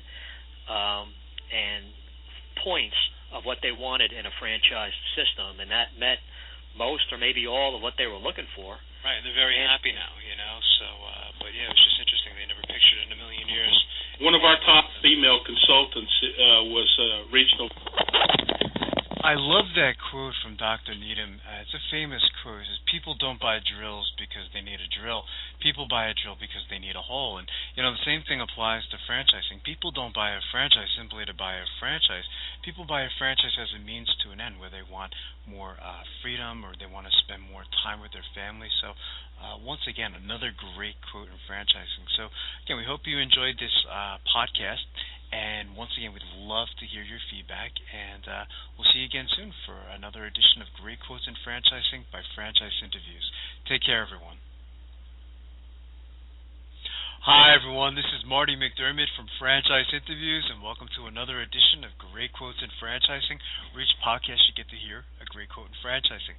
Today you're going to get to hear from Nick Bivy of the Bivy Group, and Nick wrote a fantastic article a while back called Entrepreneurial Types. Listen to what Nick had to say. I thought it was brilliant. If you don't have the perseverance, you won't persevere. Right. Right, absolutely. And oftentimes, too much money is the enemy. Sure. Right, you got to have the motivation. Keep going. That's key. That's the number one. Absolutely. Yeah. There was something I wanted to go back to, Nick. You wrote a great article that I read. It was called Entrepreneurial Types, and you identified the different types of entrepreneurs. You started with an intrapreneur and ended with a practical visionary. Do you want to talk a little bit about that or touch upon that? Because I thought it was a great article. Oh, thank you. If you look at entrepreneurship again on a scale of with independence as the key element on the scale, and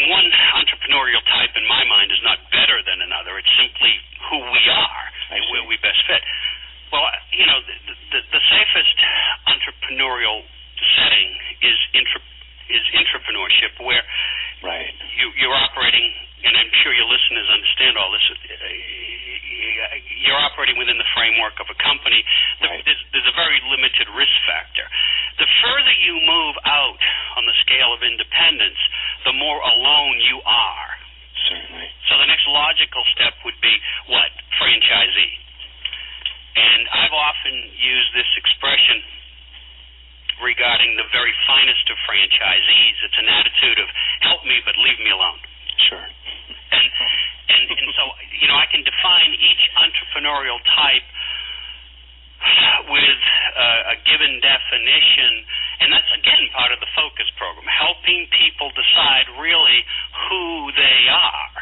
Right. And this is quite a lengthy process. When I say that the focus program is a no-fluff program, it takes time and effort to understand ourselves. I'm simply providing a framework and tools so that people can move through the process of understanding their entrepreneurial self. Right.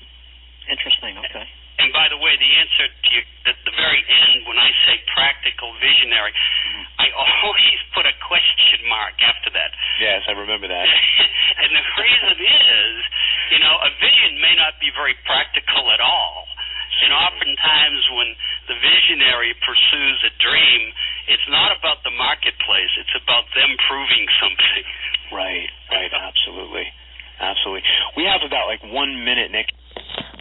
I thought that was a fantastic article. You can actually read the whole article by going to bibigroup.com. Again, that's bibigroup.com, and it's under articles, and again, it's called Entrepreneurial Types. So once again, we hope you enjoyed this edition of Great Quotes in Franchising, and again, we'd love to hear your feedback, and we'll see you again soon. Thanks for listening. Have a great day.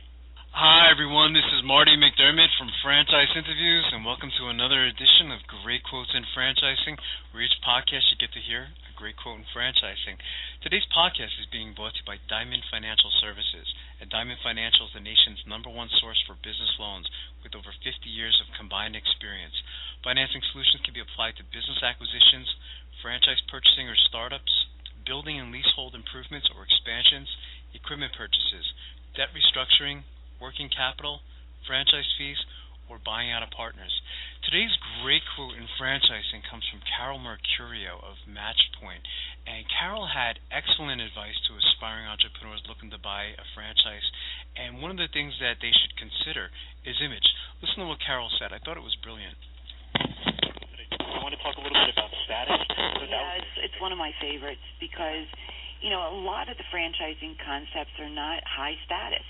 Right. If you look at some of these categories, and then there's others, where you'll find there's more of an executive model, and that becomes an issue with people depending on what their background and experience is, and what are you willing to give up to have a business on your own, and how important is status to you.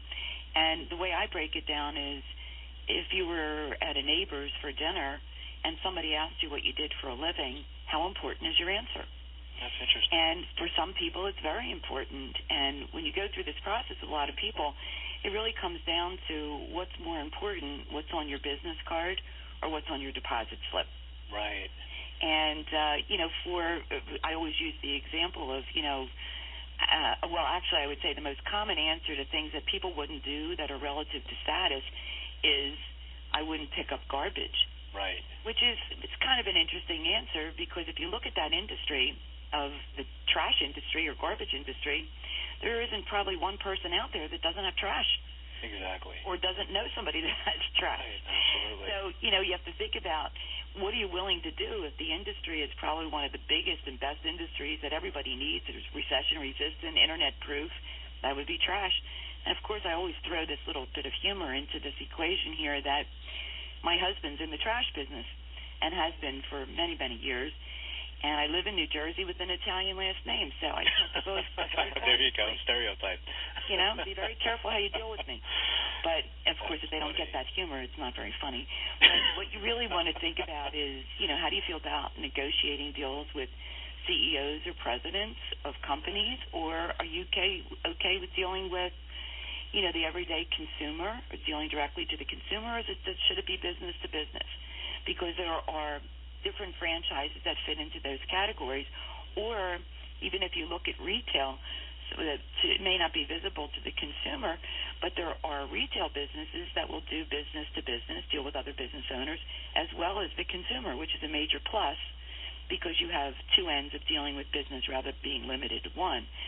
But you really have to determine, what is it? If you want a high-status business, then that will put me in a direction that would be very different than a Dunkin' Donuts, for example. Right. Although some people would put some of these food concepts into high status. I'm not sure why, but I do believe that people's perception of food is a higher status. That's interesting. But there are certainly a lot of things you can do that go outside food that, you can be a consultant in different areas that would be more executive-type models. Or with a lot of the franchises, if you're looking for an executive-type model, it may be in a traditional type of business, but you become the manager of that business as opposed to getting your hands dirty every day. So you can still develop that into more of an executive model. Right. And, what kind of products or services do you want to offer your public? Because that may limit some of the things that you look at if you shy away from certain industries. Interesting. But it is something that you really want to think about, how important is status. And, I always use the household cleaning industry as an example of that as well. It's a very big business today. It's a business that's changed through the years because of dual-income families, that it almost becomes a necessity rather than a luxury. But a lot of people will be embarrassed to say that I clean toilets for a living. Right. And the perfect example in that industry, when you look at the business model, it's not about cleaning toilets at all, because that's not what you do. Right. It's about sales, marketing, and management. Exactly. So again, you're looking at what is the business model itself. So put the industry aside, look at the model and how is that going to work in your community. Such a good question, though, Carol. People really is. Sometimes it's everything they're thinking about with investing in a business is when you tell people at a party, what do you do? I mean, that's a great question. People don't want to. It is a great question, by and saying what if they you really do, think about it, I would say the common denominator with people when you have a discussion is what do you do for a living? And when I tell people I'm self-employed, it doesn't matter what I do. I think they're impressed with the fact that I own my own business. So I think business ownership in itself brings a certain level of prestige because there's so many people out there that I think would want to own a business, but they don't have the courage to do it. So they admire somebody that does. There's a pretty popular, fast-growing franchise that involves, it's pet waste removal. Right. It's a big when I saw that, I'm like, do I want to tell people that I do that for a living? And I thought about that when I saw that type of franchise that. A lot of people are pet owners, and that's the type of service that's needed. Right. I guess it takes a special type of person to. and they're making a lot of money doing it. Exactly. Right. If you could put the status issue aside. Right. You're absolutely right. And, to kind of summarize what we've spoken about, all these different characteristics are things that you really need to write down and think about and put on a piece of paper. And if you put it all down,